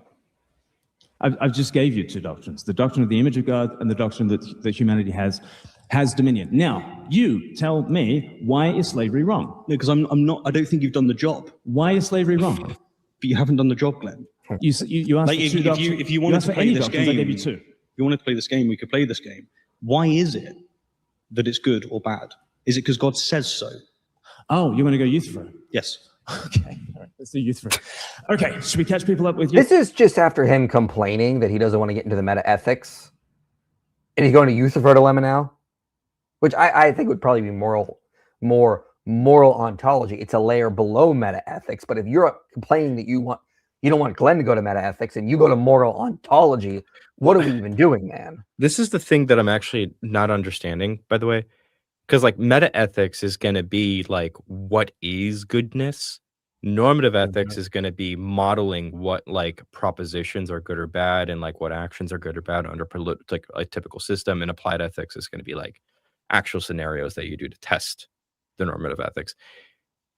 Stephen saying I don't want to do meta ethics keeps getting conflated with I don't want to do normative ethics and I don't want to do meta ethics. It's one of my it's a nitpicky complaint, but still it's annoyed. Yeah, it's annoying. Yeah. With Euthyphro? All righty. Okay, so Socrates' last dialogue is with Euthyphro. He is having this dialogue with a guy who is on trial, and Socrates is really like weirded out by this dude because he seems to be very, very pious. So pious, he is about to testify against his own father on a capital charge. He's about to sell out his own dad. So much does he think the truth really, really matters. And so Socrates is really interested in this guy because he's really into piety. And he's trying to figure out, where does piety come from? Where does morality come from? Goodness, right? The translation of piety is right at the heart of this debate, actually. But anyway, so he's like, well, are you doing the right thing because the gods say it's the right thing?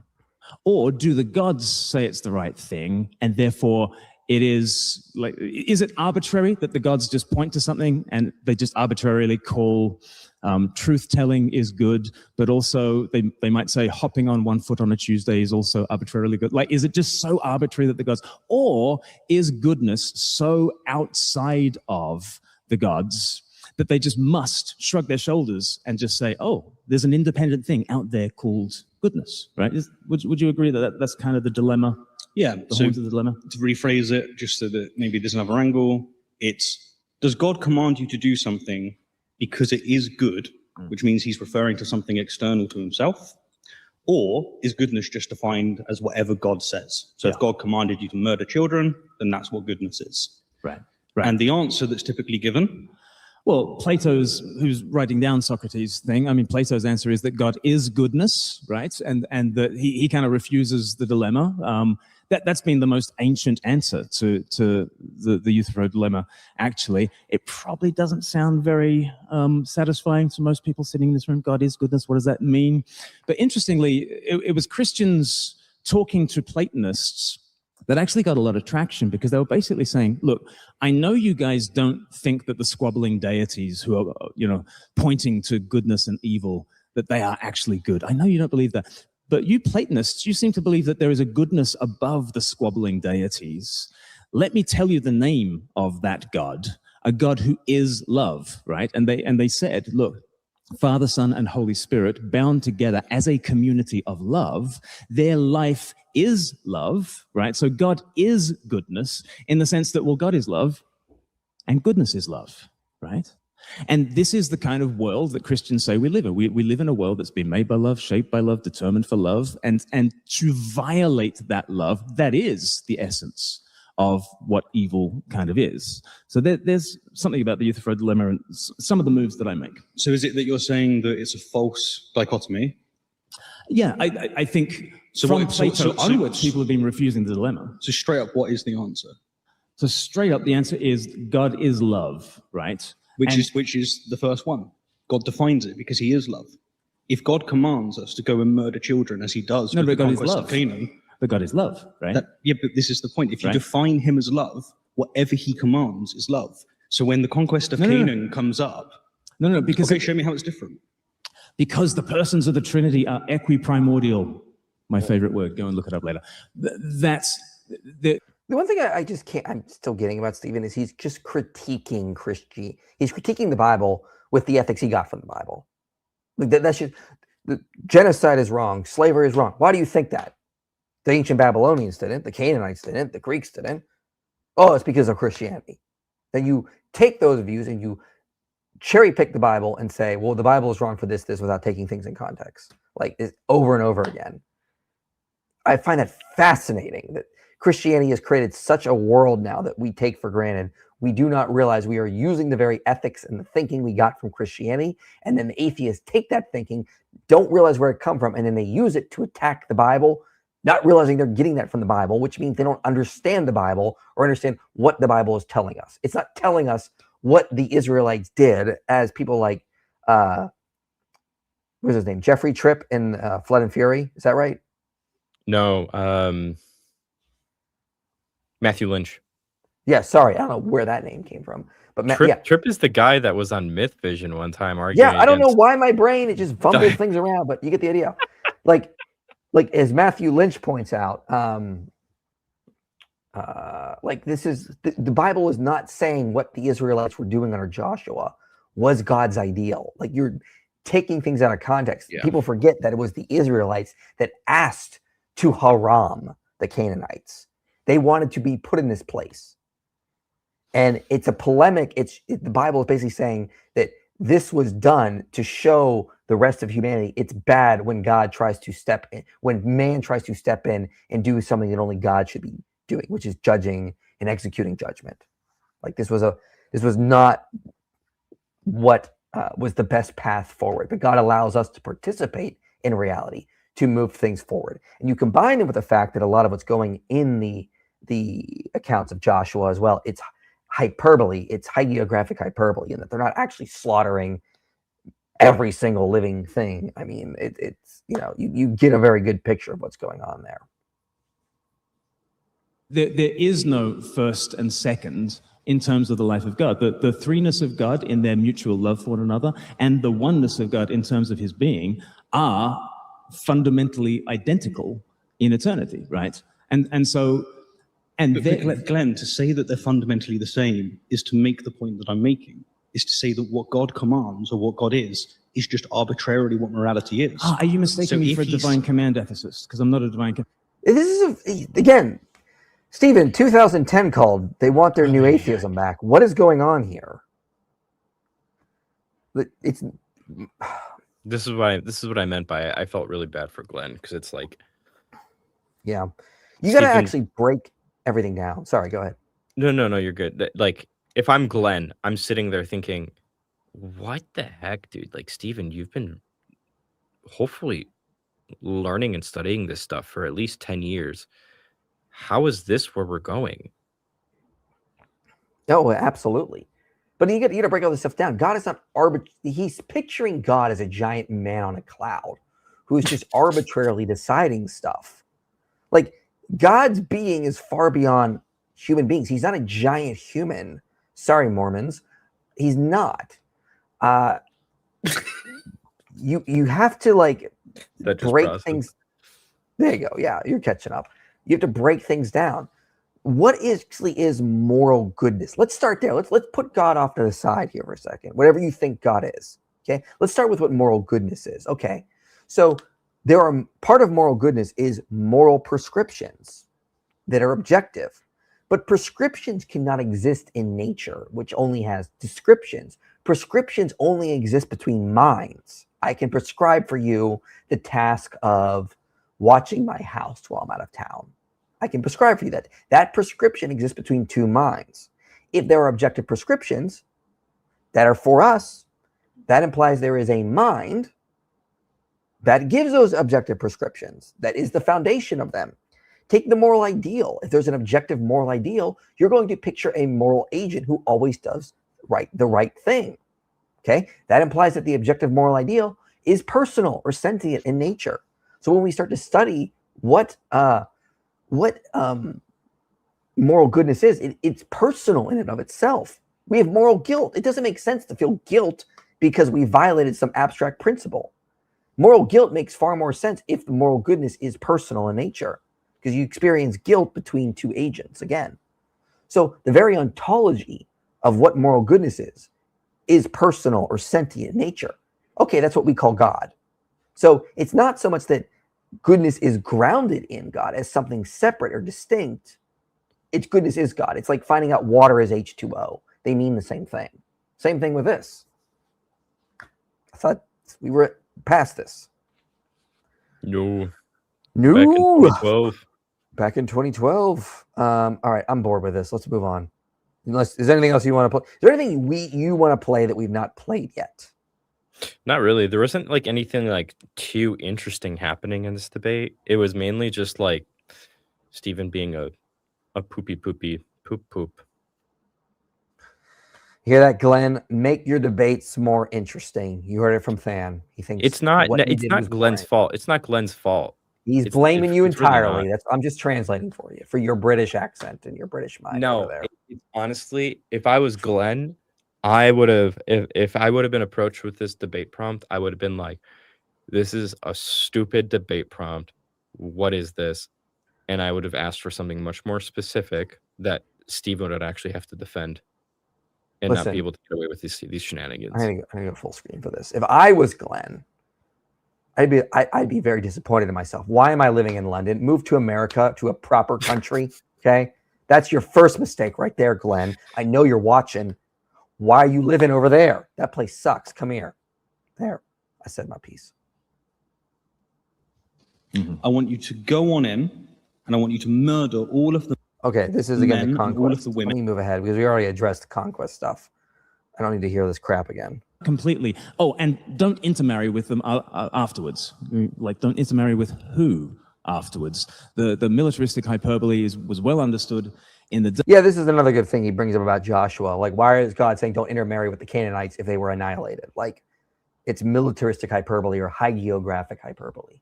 I think that is one answer to the question. I think another answer to the question is... Sorry, how does that answer the question? Because I don't think it is putting a sword to little boys and girls and all that kind of thing. You don't think God meant that command? That's not what he said, Stephen. God meant the command, but he gave it in hyperbolic terms. If I said, Fan, get in your car and fly down the road to the hospital. Your wife is sick. She's there. I did not mean the command. I gave it to you in hyperbolic terminology.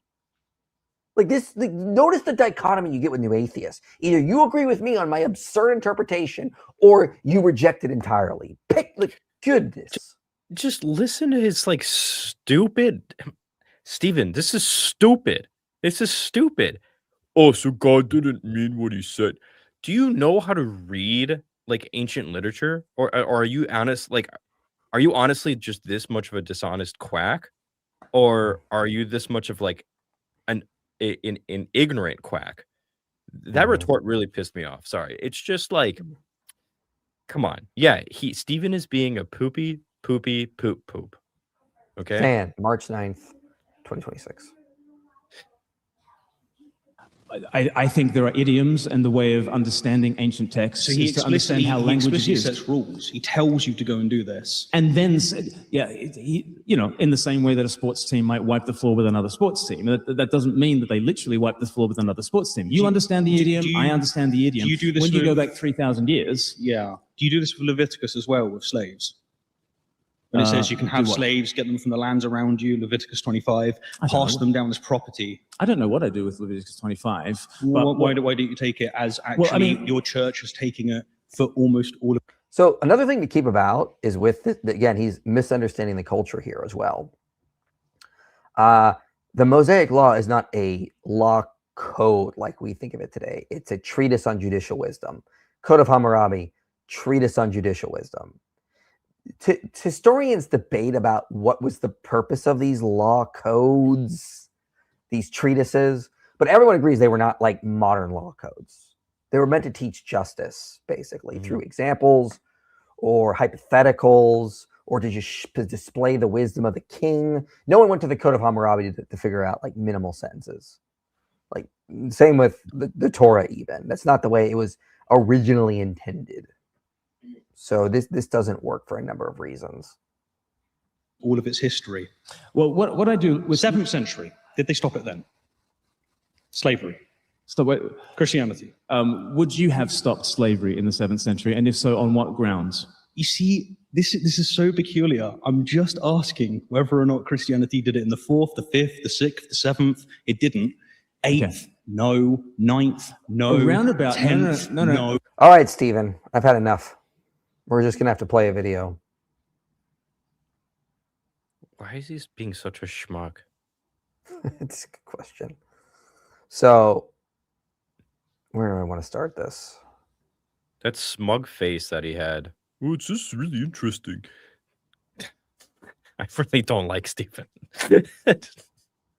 The level of committed Christians did in fact increase, and what followed shortly after was a strong Christian effort to end slavery. But prior to this, we see committed Christians were making progress against slavery. Catherine Gerbner notes Constantine allowed priests to manumute slaves, which was seen as a spiritual act. Around 600, Pope Gregory I banned Jews from owning Christian slaves. Shortly after, Queen Balthid, a former slave, condemned the enslavement of Christians, manumitted several, then halted the slave trade in her domain. Pope Zachary later banned the sale of Christians sold as slaves to Muslims, then purchased all the slaves of the Venetian slave trade and set them free. In 874, Pope John VIII declared the enslavement of Christians to be a sin. Leo VI of the Byzantine Empire prohibited voluntary enslavement. Mark Bloch noted that priests began to urge masters to free slaves, as it would ensure their own salvation. In 960, the slave trade was banned in Venice. In 1102, the Council of London also banned the slave trade. St. Wulfstan and St. Anselm campaigned ferociously against slavery, and by their time, slavery had largely disappeared in Europe for the most part. In 1315, Louis X abolished slavery in France. In 1335, Sweden abolished most forms of slavery. In 1423, the King of Poland ordered all Christian slaves to be set free. In 477, Isabella of Spain banned slavery in newly conquered territories. Then in 1493, she banned the slavery of Native Americans, unless they were hostile or cannibals. By the way, those are just some examples. There's a bunch of other ones I could have brought up. Many other advances were made against slavery throughout the history of Christendom. Elise Rio says, Christian bishops engaged in so much philanthropic ransoming, and also the insistence of laws in not selling the kingdom's people into slavery. What were we doing throughout the Middle Ages, Stan? Oh, I don't know, trying to end slavery. Constantly. Yeah, but you year after didn't year. do it like it was done now. It's not like it is now. So sorry. I just like, again, That's his objection. That's his objection at the end of the day, right? It's like it took you a really long time to get to where we are now. mm-hmm. Yeah, and we did it. No other culture did. I'm like, but I mean, like, this is just like these new atheists boast about how rational they are, how free thinking they are, how educated they are, unlike these religious backwater zealots. And then it's like they just say the dumbest stuff ever. And I'm like, let's open a history book and see what actually happened. Oh, lo and behold, you're wrong. I'm like, how many times I feel like I have to do that? And you know, by the way, it's not just me. Okay. It's not just Christians. Go read the blog History for Atheists that Tim O'Neill runs. He's doing the very thing in his own camp. You atheists in my own camp, was what he says, don't understand what happened with history.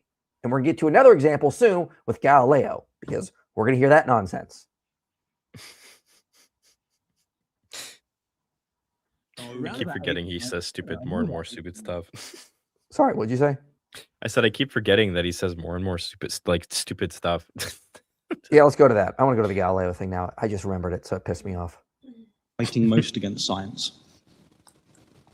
Who, for instance, is really not a fan of evolution? They're trying to ban it in schools. I don't know, Muslims and Muslims some and Christians. Christians. Some Christians. Exactly. Yeah. Hey, Stephen. You know whose fault that is? Partially your side, Yeah. dare I say. Where am I getting that from? Oh, I don't know. Check out a book called Of Popes and Unicorns and read the last chapter where they point out in that book that you guys created an artificial war between science and religion. So for the past 100 years, atheists have been saying, we are the scientists, we're at war with religion. Religious people eventually got the message and said, fine, if you're at war with us and you're going to use science, we're at war with you. Now, I'm not saying you're entirely responsible, but yes, there was this constant push against religious people. If you read Ronald Numbers, for example, if you go back to the 1900s, they were teaching evolution in Southern Baptist universities in the South. Excuse me, colleges. I don't think there were the universities there yet, but there were colleges there teaching evolution, Baptist colleges in the South. Why? What happened?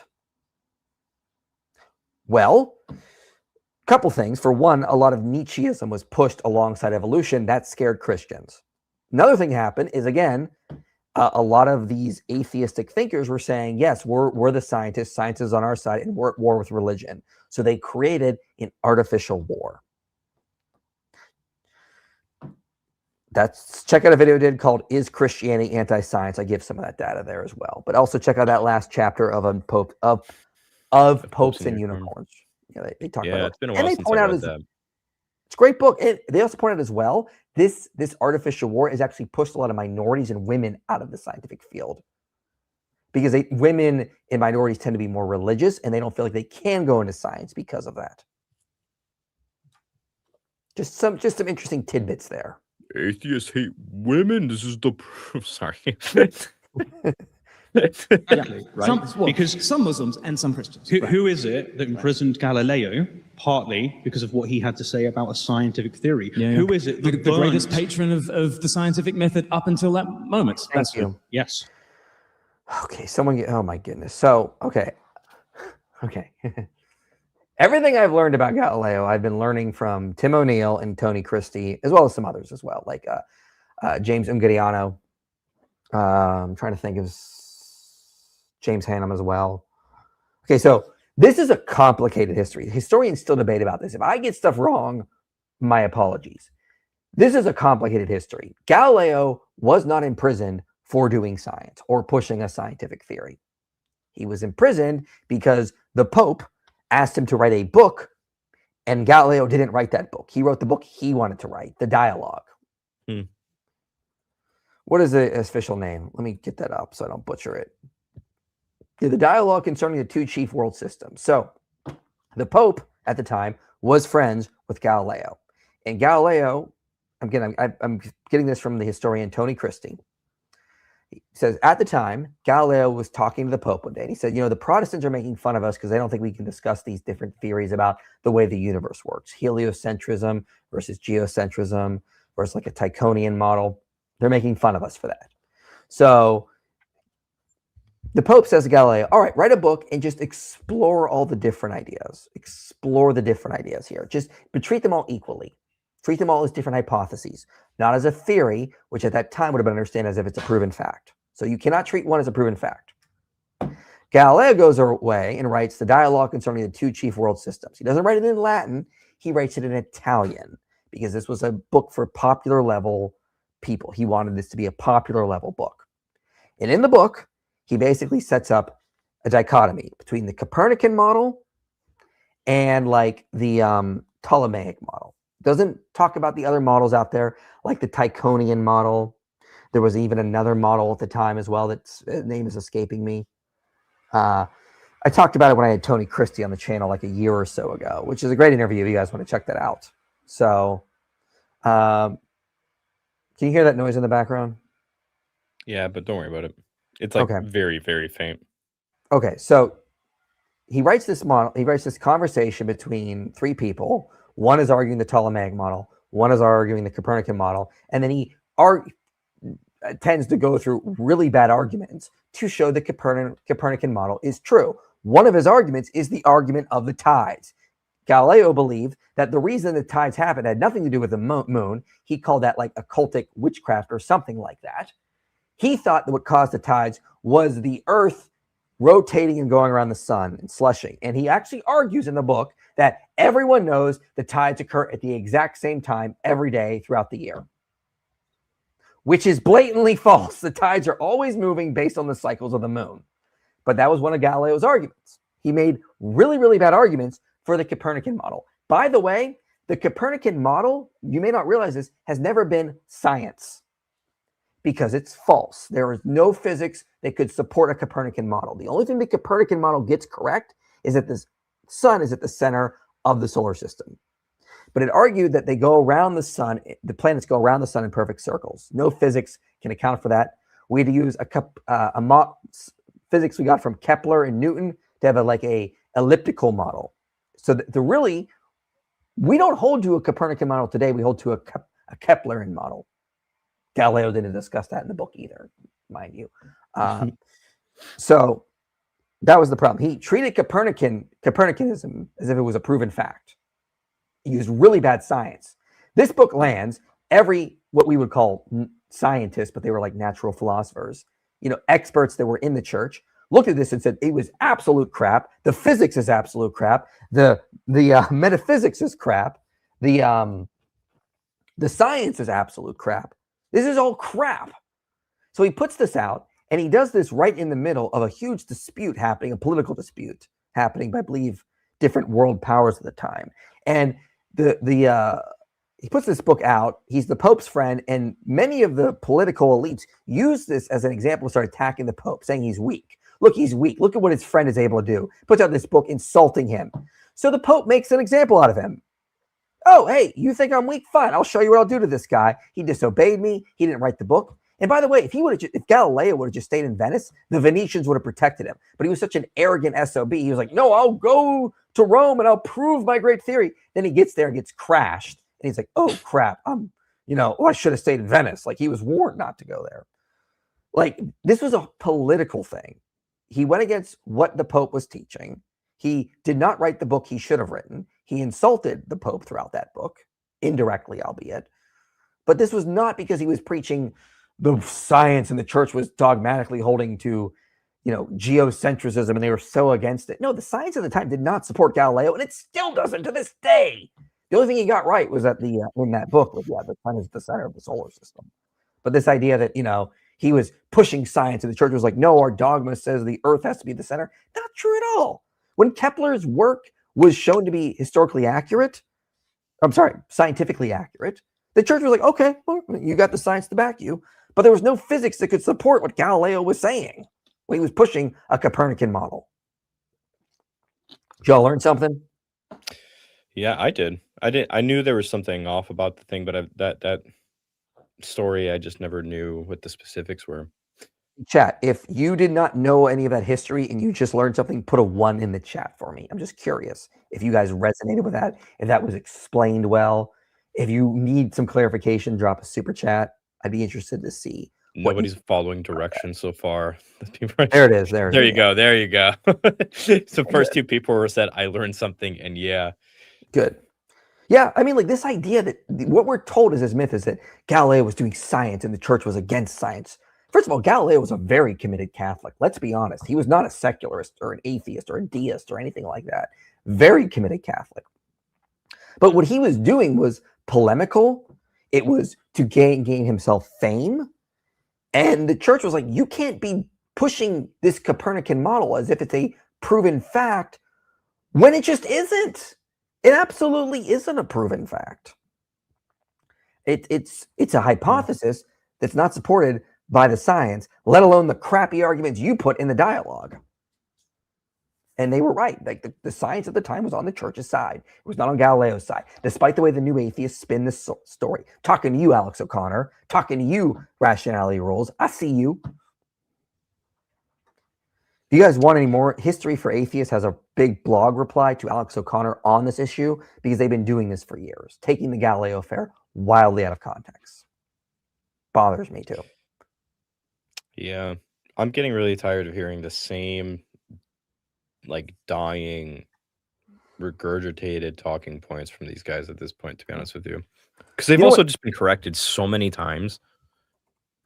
Yeah. Here's let me give a shout out to an atheist that I was actually pretty impressed with over this whole thing. So I think like 2 years ago or so, maybe it was a year ago, I had a dispute on this with Planet Peterson. And he was pushing hard on this. And I brought in Tim O'Neill and Tony Christie to my defense, who are atheists, mind you. Planet Peterson humbled himself and said, you know what, maybe I'm wrong about this. And you know what he ended up doing? To his credit and his humility, he ended up taking down the videos he was doing responding to me. And he interviewed Tim on his channel to discuss this. This is a good interview. Let me put this up here. It's not sharing. Yeah, there you go. Yeah, highly recommend you go watch this interview here. That's one at the top, Galileo with Tim O'Neill. It's a very good interview. Tim is just fun to listen to. He makes some good dry humor while he's doing this. And so here's a good example. Maybe if you don't want to take my word for it, Rationality Rules or Alex O'Connor, go watch this interview with two atheists here. Maybe that's what you should do. And Tim is going to explain this far better than I will. I'm very offended right now because if you look in the video right under that, he's calling some other Christian the world's dumbest Christian. I don't know who this Christian is, but that is my title. I am the world's dumbest Christian. Okay, you can't take that from me. You and I are gonna have we have to have a retard off. It's true. Let's do it. I will moderate. I don't know who that is, but it's my title. You can't have that. See, the biggest problem with atheism is that they ignore everything that looks bad on them and blast Christians for out of context Bible verses. Same old. Well said, sir. Well said. Does this guy know who the first guy was who condemned slavery outright and why? Glenn brought that up in a debate. Yeah, Glenn brings it up in the debate and points out it's Gregory of Nyssa. So Stephen should know. Yeah. And Gregory of Nyssa is condemning it from what the Bible teaches. We have to do a reply to Dan McClellan like a year or so ago and like point that out, that like Dan McClellan thought he was just Gregory of Nyssa was getting his ideas from Greek philosophy. And I was like, oh my gosh, you guys are desperate. Like, I remember that. Does Rationality Rules really think that God is just a dude sitting in the sky? Any of these guys even know how to engage in classical theism? That's the vibe I was getting from him, to be honest. That's the vibe I was getting. He does. Like, here's the thing. I remember Rationality Rules had a video response to, like, he had a debate with Cameron, and it was like a video responding to each other, like formal debate type of a thing. And he had Joe Schmidt, I think, helping him formulate his responses to some of the like classical theistic arguments. Like he knows this stuff. What verse calls enslaving a sin? I think I said 1 Timothy 2 earlier. I misspoke. I meant 1 Timothy 1. So if you start in verse 8, you read, "Now we know that the law is good if one uses it lawfully, understanding this, that the law is not laid down for the just, but for the lawless and disobedient, for the ungodly and sinners, for the unholy and profane, for those who strike their fathers and mothers, for murderers, the sexually immoral, men who practice homosexuality, enslavers, liars, perjurers, and whatever else is contrary to sound doctrine." Enslavers is included in that list. So that's where it is. On ethics, the human brain was just grown in a petri dish to play Doom. Thoughts on the ethics of this, and curious what idealism would say about this. Yeah, this is really fascinating. It doesn't really affect idealism at all. It just sort of updates everything we think of. First of all, that's not necessarily consciousness, and we would think brain matter is going to have computational powers, for example.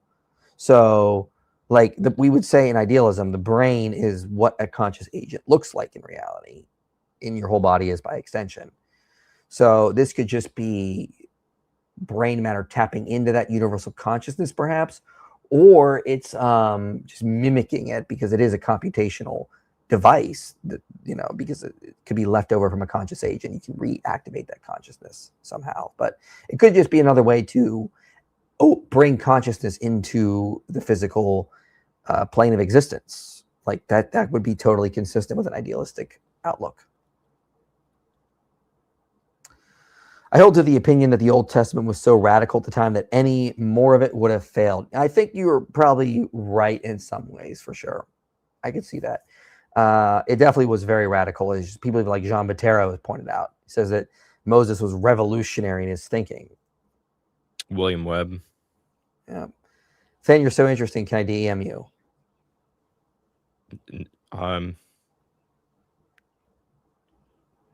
This. No. No. I saw. Weird, man. I was thinking, and then I saw that the first name is Kiara, so it sounds like a girl. Girls are gross. So yeah, Than's married. As am I. No, the dilemma Sorry. just feels like a waste of time. Even if goodness is just what God says, or if God submits to goodness, neither means religion is bad. Yeah, I kind of felt like the youth for dilemma was going a little off topic, but I understood why it got to where it was at.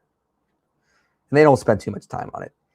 Being an atheist in 2026 got to be a humiliation fetish or something. I don't know. They definitely are not. They're definitely not driving the culture anymore, to say the least, and they're a minority group. When the Old Testament comes up, what are some good resources that understand passages like Numbers 31? And remember them. Struggle with long-term memory. So check out Robert Alter's commentary. So Stephen keeps referring back to Numbers 31 without realizing it, because he thinks God commands Moses to take the little girls as like sexual objects, which doesn't happen. If you look up what Joel Correcco has said on this, I forget where he said this, but like this is an example of Moses becoming more like the Pharaoh and less like God. God never commands us. This is Moses acting on his own.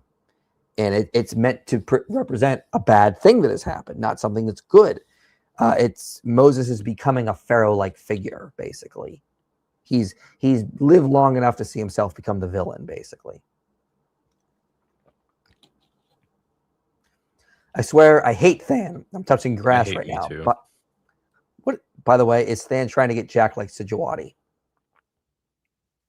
Oh, I have started hitting the gym again. The last year I've just been so busy that I haven't really been able to work out, and now the last month I've been able to hit it again. So, yes. All right. Why are atheists so disingenuous and dishonest with all of their arguments? It's as if they don't actually care about what is true, or only to be justified in their life of sin. Listen, atheists are a world of honesty after you've been dealing with Dawa Gandhis for a couple months. Like, I in comparison to what we get with Muslims, the Muslim apologists, there's no comparison. Atheists have far more honesty. I don't know where I get where you're coming from, but I mean, like, this is a fresh air to me. I'm like, I don't know. Yeah, I mean, Go back to our last week's live stream on the resurrection. Compare all the discussions we had with atheists and agnostics on there. There was one Muslim that came on. Just compare. Just compare. Wait, no, tell me what happened. What was the? It was Saeed. It was Saeed. He said that Jesus couldn't have risen from the dead because when Jesus died, he would not have any memory. And then basically the conversation went like this. I asked him multiple times, do you think it's impossible for somebody to have like a cognitive experience with a dead body? Yes or no? And he kept on basically just not answering the question. So I eventually kicked him off after like 8 attempts. Was that the guy that needed to fix his smoke detectors? Yes, his smoke detectors were not fixed though. They were not fixed. Okay, listen. New channel rule. Saeed is not, or anyone is not allowed on this channel if they have 3 smoke detectors beeping like he did. Okay, I'm sorry. I'm laying down the law here. If I hear a smoke detector beep, you're on thin ice. If I hear more than 1 smoke detector beep, you're not allowed on our channel. Okay, I can maybe tolerate 1, 2, no, 3, outright no. Okay, Dude, it is such a painful noise. It's the worst. No, Christianity should have ended it before it had societal leverage. What do you mean they were ending it where they had authority? Yeah, I know. The moment they started getting authority, they started passing laws to end it. Yeah, it took time. I get it. Like, but you have to understand, Christendom was dealing with other stuff. Christendom got power in the 300s, and then it took time for them to convert pagans. Before they could even really get going, they're dealing with Islamic invasions. They're dealing with Germanic invasions. They're dealing with Vikings attacking them. They're dealing with the medieval cold period. I mean, like, give it a second. They're like, it's kind of hard to like talk about should we end slavery when you're dealing with Vikings attacking you from the north and Muslims attacking you from the south. You can't grow any crops because you're going through a cold period. Give it a second. If secular humanism is so good for society, then like why do we live in this society? Like why secular humanists fix this now? Mm-hmm. Fix it. Yeah, fix it. Galileo was also called the Pope an idiot. Well, a fool specifically.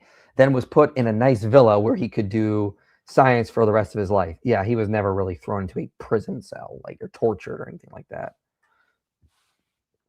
Did everyone like the stream? Yeah, did you? Did you? Did you? Did you? Okay, like it. Matt, clip that. No, Matt, don't clip that. Clip it, Matt. I'm the world's dumbest Christian, says AT Ministries. Thank you very much. No, I'm the world's dumbest dude. You have no clue. I will say something very dumb. All right, let's see what else. Do we have anything in Maybe here? Muhammad is in the Bible.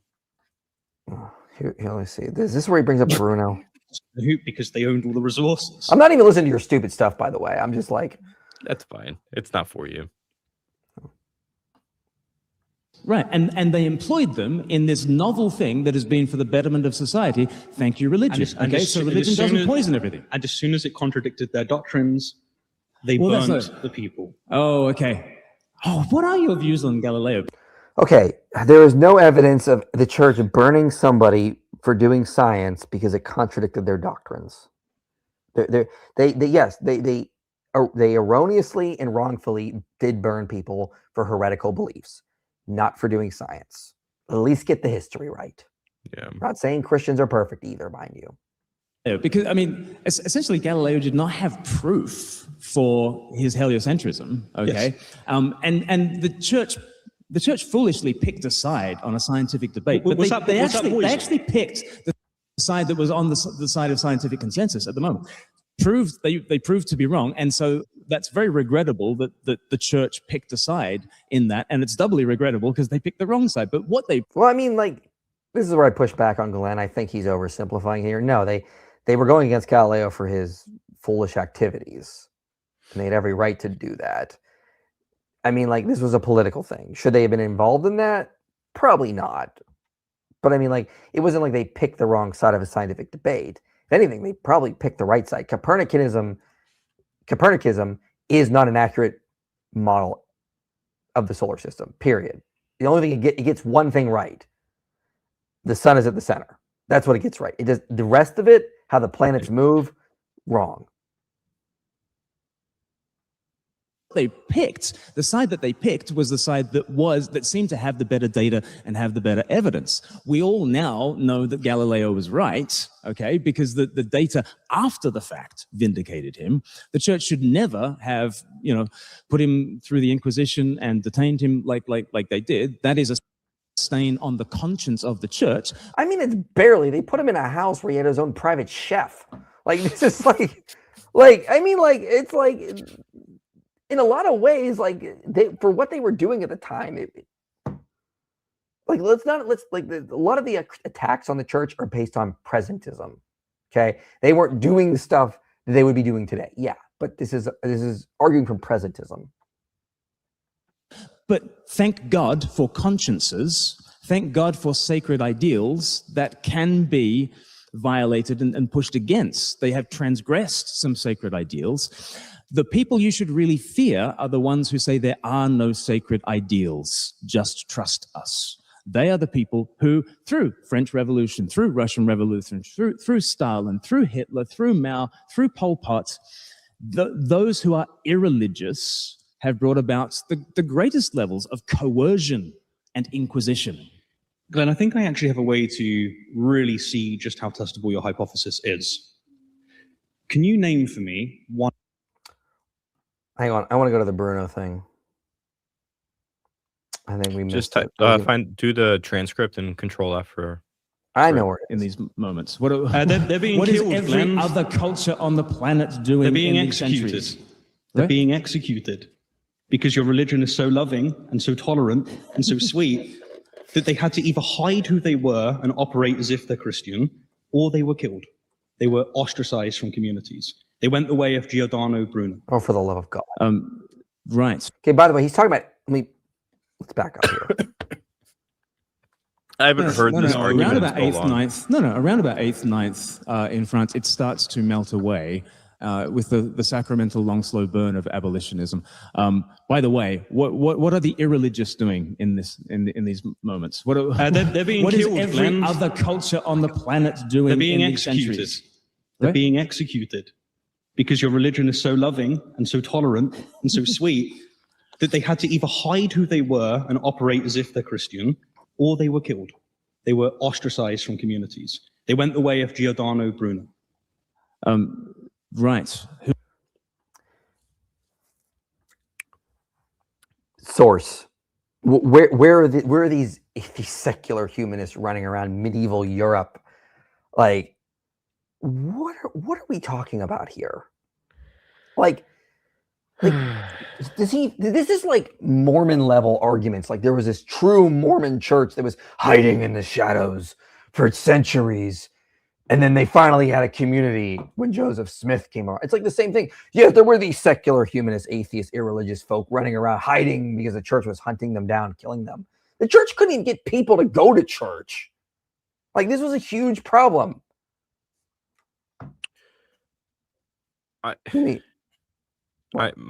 It's just, I don't know what to say. It's just stupid, Mike.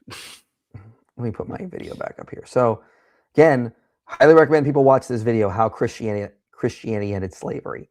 One of the things I point out in this book is just how little power the church had. So, move up here a little bit. Yeah, so a little bit of polytheism. Yeah, here we go. Go back a little bit there. Said very few peasants attended Mass.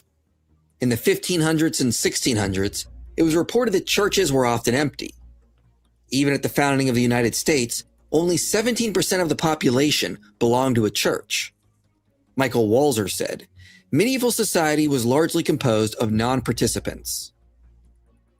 Even many of the clergy were not committed to Christianity or even read the scriptures, due to many of them being forced into those roles by family or governments. In 730, Bede complained that few priests knew Latin. In 1222, the Council of Oxford said the parish clergy were dumb dogs. In 1417, Bishop Albergati reported that many priests could not identify the 7 deadly sins. In 1530, William Tyndale reported that hardly any priest knew the Lord's Prayer. Eamon Duffy estimates that 80% of the churches of the 16th century in Geneva had no clergy, and when a pastor was assigned, absenteeism was common. Rodney Stark says, most medieval Europeans disdained the moral expectations of the church, remaining alienated from sincere Christian commitment. Okay, here's the point. The way new atheists like Stephen set up the power of the church in this age, they were hunting down heretics, is just absurd nonsense. They couldn't even get people to go to church. They didn't even have clergy to fill the churches, let alone train them to understand what the Bible taught. And yet they had this massive power to go after these supposed underground atheist movement lurking throughout the Middle Ages. Like, this is absurd. Like, this is just ahistorical nonsense. This is you rewriting history as if you're the center of like some vast historical fiction. Like, this, none of this is based in reality. Like, there's no secret society fighting the church in this time. Like, this is absurd. Like, they had such little power. Like, oh my goodness, I don't even know what to say. Like, you know history. You know, this is not what happened. Like, yeah, the Inquisition comes later. They get some power in certain regions. But they were not, again, going through the countryside, knocking on doors, bringing out heretics left and right. Like, and then even with that, as you know, as historians like Nathan Johnstone will point out, they were far more rational than like secular authorities at the time. Like, the new atheist understanding of history is just abysmally bad. I just don't understand how this is like happening. That's my thing. It's like it's 2026. Mm-hmm. Yeah, I absolutely. I'm tired. I'm tired, Mike. I know. I'm tired. I'm tired, boss. Yeah, I know. This is why the atheist movement is dead. I mean, like, they don't have any new arguments. They're just recycling the same old Christopher Hitchens nonsense that's been dead for 20 years. May his soul rest in peace, sure, but I mean, his arguments should be dead. This is just insane. I just like, oh my gosh. I don't know. I'm just like, I wanted to see the records where the church in the 800s, 900s was tracking down the irreligious and burning them at the stake. Like, where are these records, man? Actually, if you read Nathan Johnstone's book, he notes that the church in the first millennium didn't do that kind of stuff. It was the rediscovery of rationalism, ancient Roman law, that gave a lot of clergy this idea that it's their job to go out and implement justice.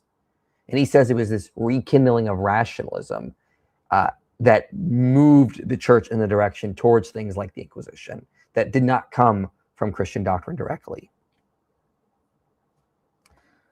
Oh boy. In my opinion, it's disingenuous to claim that atheists borrow Christian ethics. There are religions predating us, like Jainism, that emphasize compassion and restraint as core moral discipline. Love your videos. How was it? Where do I begin? Go ahead. Yeah, go ahead. Where do I begin here? Okay. Show me where Jainism has built the West.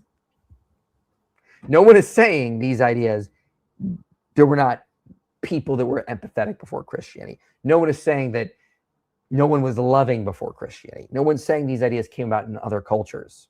No one's saying that Christianity didn't borrow ideas from other cultures. They definitely borrowed from Stoicism. No one's saying they didn't. The question is, what built the West? What gave us our sense of morality? What was the most optimal system?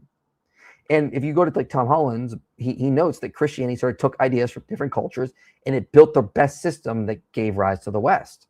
So the way you got to think of it is like there's like making a cake. There's a specific way you have to make a cake. You have to have the right amount of flour, the right amount of sugar. You have to mix things together at the right time. You just can't throw all the ingredients unmeasured into a bowl, put it in the oven, and get a cake. You have to put the right amounts. Christianity took the right amount of love, took the right amount of self-control, took the right amount of courage, and it ordered things properly and gave us the system that we have. It directed our virtues in the right direction. So I'm not saying that, for example, that there were no religions that predated Christianity that didn't emphasize compassion and restraint. They absolutely did. But they did not build the West. They did not lead to abolition. They did not lead to our restructuring regarding values of children or built modern science. They didn't do those kinds of things because they were not the most optimal system. Christianity created the most optimal system that built the West. It ordered the values the most optimal way. It gave us the right intuitions. It gave us the right moral values and duties to go out and build a better world. Jainism did not. Based. You disagree? Put it in another super chat, because at this point we're going to go through super chats and then end the stream. So if anybody wants to put in a super chat now is your opportunity. I'm a philosophy PhD and wanted to discuss some STU. What is STU? You just can't put an acronym in. Like, what is STU? Yeah, I mean, just DM me, I guess, on Discord. This is the earlier super chat. This is the person who wanted to message you. This person is a philosophy PhD and wants to DM you to discuss some STU. Are you down to discuss some STU? DM me on Discord and let me know that it's you, Kiara Reads. And make sure you wanted to discuss some STU. Well, I don't know what STU, what that acronym is for. I hate acronyms. Systematic theology. Super thick. Okay, you're done. When I heard thick come out of your mouth, you're done. Okay. Is there a way to contact Than about questions and Bible struggles? Have a few I've been sitting on and could use some brotherly advice. Join the Discord. Do that. Go through the Discord. It should be linked below. Take that route. Discord and talk about doubts. I haven't really been able to talk about doubts meetings, though things are just really busy. Join the Discord. There's tons of people in there that are I think they'll be great brothers that can help you out. And I jump in the VCs in there too a lot. So people are still trying to guess what STU was. They think it might be stuff. Maybe they forgot to put the F's on there. I don't know. I don't know what I don't know what the U stands for. It's super thick something. Okay. I've noticed so many people look at the past through a modern Western mindset. And where did it all come from? History shows humans' brutality. Yeah, the West has borrowed heavily from Christianity and then it has saturated the rest of the world. The way we think is strongly influenced by Christianity, and most people don't even realize it. Even Muslims are doing it. They're getting their values from the Christian West, don't even realize it. Because when you study the actual ethics you get from Islam, it's vastly different than the way a lot of modern Muslims think. Kepler is the most interesting astronomer. He's pretty awesome, and he had a hard life. Like, you just study him, like the poor guy had children die. He had to work as an astrologer in so many courts just to make money to do astronomy. And yet he put in the work. He's one of the underappreciated heroes of history when you study his life, like what he had to go through and endure, the death of some of his children, the BS he had to do with astrology, which he hated, and he just was doing it to fund his astronomy. I mean, like, total hero of history, really, man. You cannot help but feel for what that guy went through out of his life, dealing with depression and everything. And he was just a bad writer. Like, his work is really boring to read, but I mean, he put in the work and revolutionized the way we think about science in a lot of ways. And also really committed Christian. I believe he's Lutheran, very, very committed Christian. Honestly, I have to wonder, is there anything that could possibly convince Stephen that Christianity isn't so bad? I don't know. I'd like to have a debate with him on which is better for humanity, Christianity or secularism. That's what I'd like to do. Name a more iconic duo than Mike and his V-neck shirts. Exactly. There is no. You're always wearing V-neck shirts. I know. I look based in them. That's why. IP, since you saw Wes buff in person, who has bigger biceps, Wes, Huff, or Than? Oh, Wes. Sorry, Than. Probably was. Yeah. Oh, I'm fine with that. no, this is just science. Okay, it's definitely Wes. Massive like Wes bill Huff on that coming guy. after you. Coming after Start you. now. lifting more, Than. You got to catch up to him. But I will say we did have an arm wrestling match and I won, and you can trust me, bro. That totally happened, and then we didn't record or anything, but it happened. And then I used my left hand on him because I'm left-handed, pushed him down, and then he started crying and ran out of the room. True story. Anyway, let's move on. No one was there, just me and him, just so you know. This is actually recorded in a hadith, the chain and irritation. It's true. Muhammad predicted this. Yes. Have you gotten Preston Sprinkle's new book yet? Just came out the other day. Well, no, if it just came out, no. If so, what are your thoughts? Oh, what are my thoughts on the book that just came out, which I would not have had time to read, that I didn't even know was out until you met? No idea. Sorry. No, can't help you there.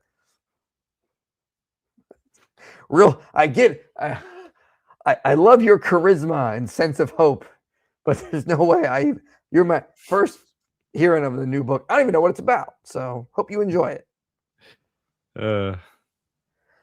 Irony: atheist regime suppressed science, USSR backed Lysenko, and persecuted geneticists like Nikolai Mao's. China persecuted scientists and viewed the Big Bang with suspicion. I didn't know that thing about China. They did view the Big Bang with suspicion, caused conflict with state materialism. Yeah, they did view that kind of stuff with suspicion, especially the Big Bang, because they thought it was religiously undertoned, because taught the universe had a beginning point, which they were against.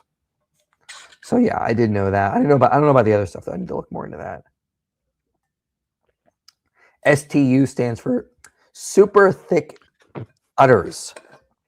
You wanted to discuss what did I with this do? philosophy What did I PhD do? super thick udders?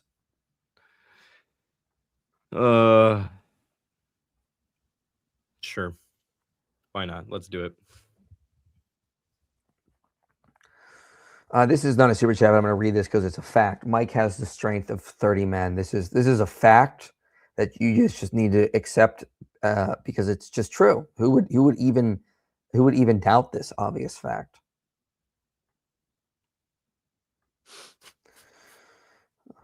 So yeah, absolutely. You know, you can also ask my wife. She will agree that I have the strength of 30 men. Absolutely will agree. She's shaking her head up and down, yes, like this as I speak. This is the proof. Whatever happened to that conference Stan was planning? I am thinking more about potentially doing that in 2027. We can just get our act together. I'm thinking the way Ruslan puts on conferences is the way we need to go. Because what he does is it's not just apologetics. He incorporates music and testimonies. Like he had a comedian there. Shane Smith came as a comedian. Like he incorporates different ideas of Christian culture to build a more bigger culture. I think if we do that conference up in Madison, we need to go about that route. If we're going to do it, we need to. It needs to be more than just apologetics. It needs to be Christian culture. You know what I mean? Mm-hmm. I don't know how we're going to do that, but if we're going to do that, that's what it needs to be, because it needs to be more. Apologetics needs to be central, no doubt, but we need to incorporate more with Christian culture, because I think the way Ruslan is doing conferences is the gold standard, because he incorporates music, comedy, testimonies, influencers, apologetics. He incorporates it all, and I think that just is a better, well-rounded way to do it. Yeah, we just decided to postpone it just because we were so busy with a bunch of other stuff, and the funding was the other part. I already had a bunch of people lined up that did want to hit on a bunch of different Christian cultural things, though, too. So the people are there that want to be part of it. We just need the resources and the time. Cool. Question for Stephen. Atheism is older than the institution of Christianity. Julius Caesar's wife was an atheist. Where are all these intelligent, moral, scientific atheists before 33 AD? To be fair, there were some philosophers that were called atheists. They wouldn't be like modern atheists. Like the actual the way we understand atheist was exceptionally rare before modern era, and they definitely didn't create a culture that would last for generations like Christianity did. What are your thoughts on Jonah's 40 days in the Masoretic verse 3 days in the LXX, and how does it affect Jesus' reference to Jonah? Well, I think the scholarly consensus is that it was 3 days. I don't think any historian thinks it was originally 40 days. So, yeah, I don't even know if that's I don't know even, much about them. Yeah. I don't even think that's in all the manuscripts we have of the Hebrew Masoretic. Pretty sure the 3 days is the overwhelming general consensus. I think it might be just, that's a very, very fringe variant reading as far as I remember. Shella says, you guys are the best. Thank you for the great work you guys do. Thank you so much. Much appreciated. All right. So I saw your that's the email, one. by the way, Shayla, while we were streaming. I'll respond either Okay. tonight or tomorrow morning. Yeah. Good luck on, she mentioned message. She was going on some show and she needed some notes for you. So she better now listen, Shelley, you better do exceptionally well if we're helping you. Otherwise we're going to look bad. So No, she's a friend. I'm more than happy to help her. I was going to say, we're not going to be giving out notes to people who do bad. This is Trump's America, and we only support the winners here. The winners. That's what we want. The winners. You need to get some sleep. I do. I'm a tired boy. All right. I'll get some sleep. So once again, religion, specifically Christianity, doesn't poison everything. I would actually love to see Stephen have this debate, but with a Muslim, because I think he'd have a field day, and I would even help him prepare. Here, Stephen, use this hadith. Here, Stephen, use this Quran verse. Here, Stephen, use this scholar of Islam. I'd be more than happy to help him with that. In fact, I would love to have that debate. Does Islam poison everything? I'd have fun. I don't think any Muslim will ever agree to that, but I would totally jump on that. Oh, man. That would be bad. Also, so we never learned what STU was, so I'm kind of disappointed, but whatever.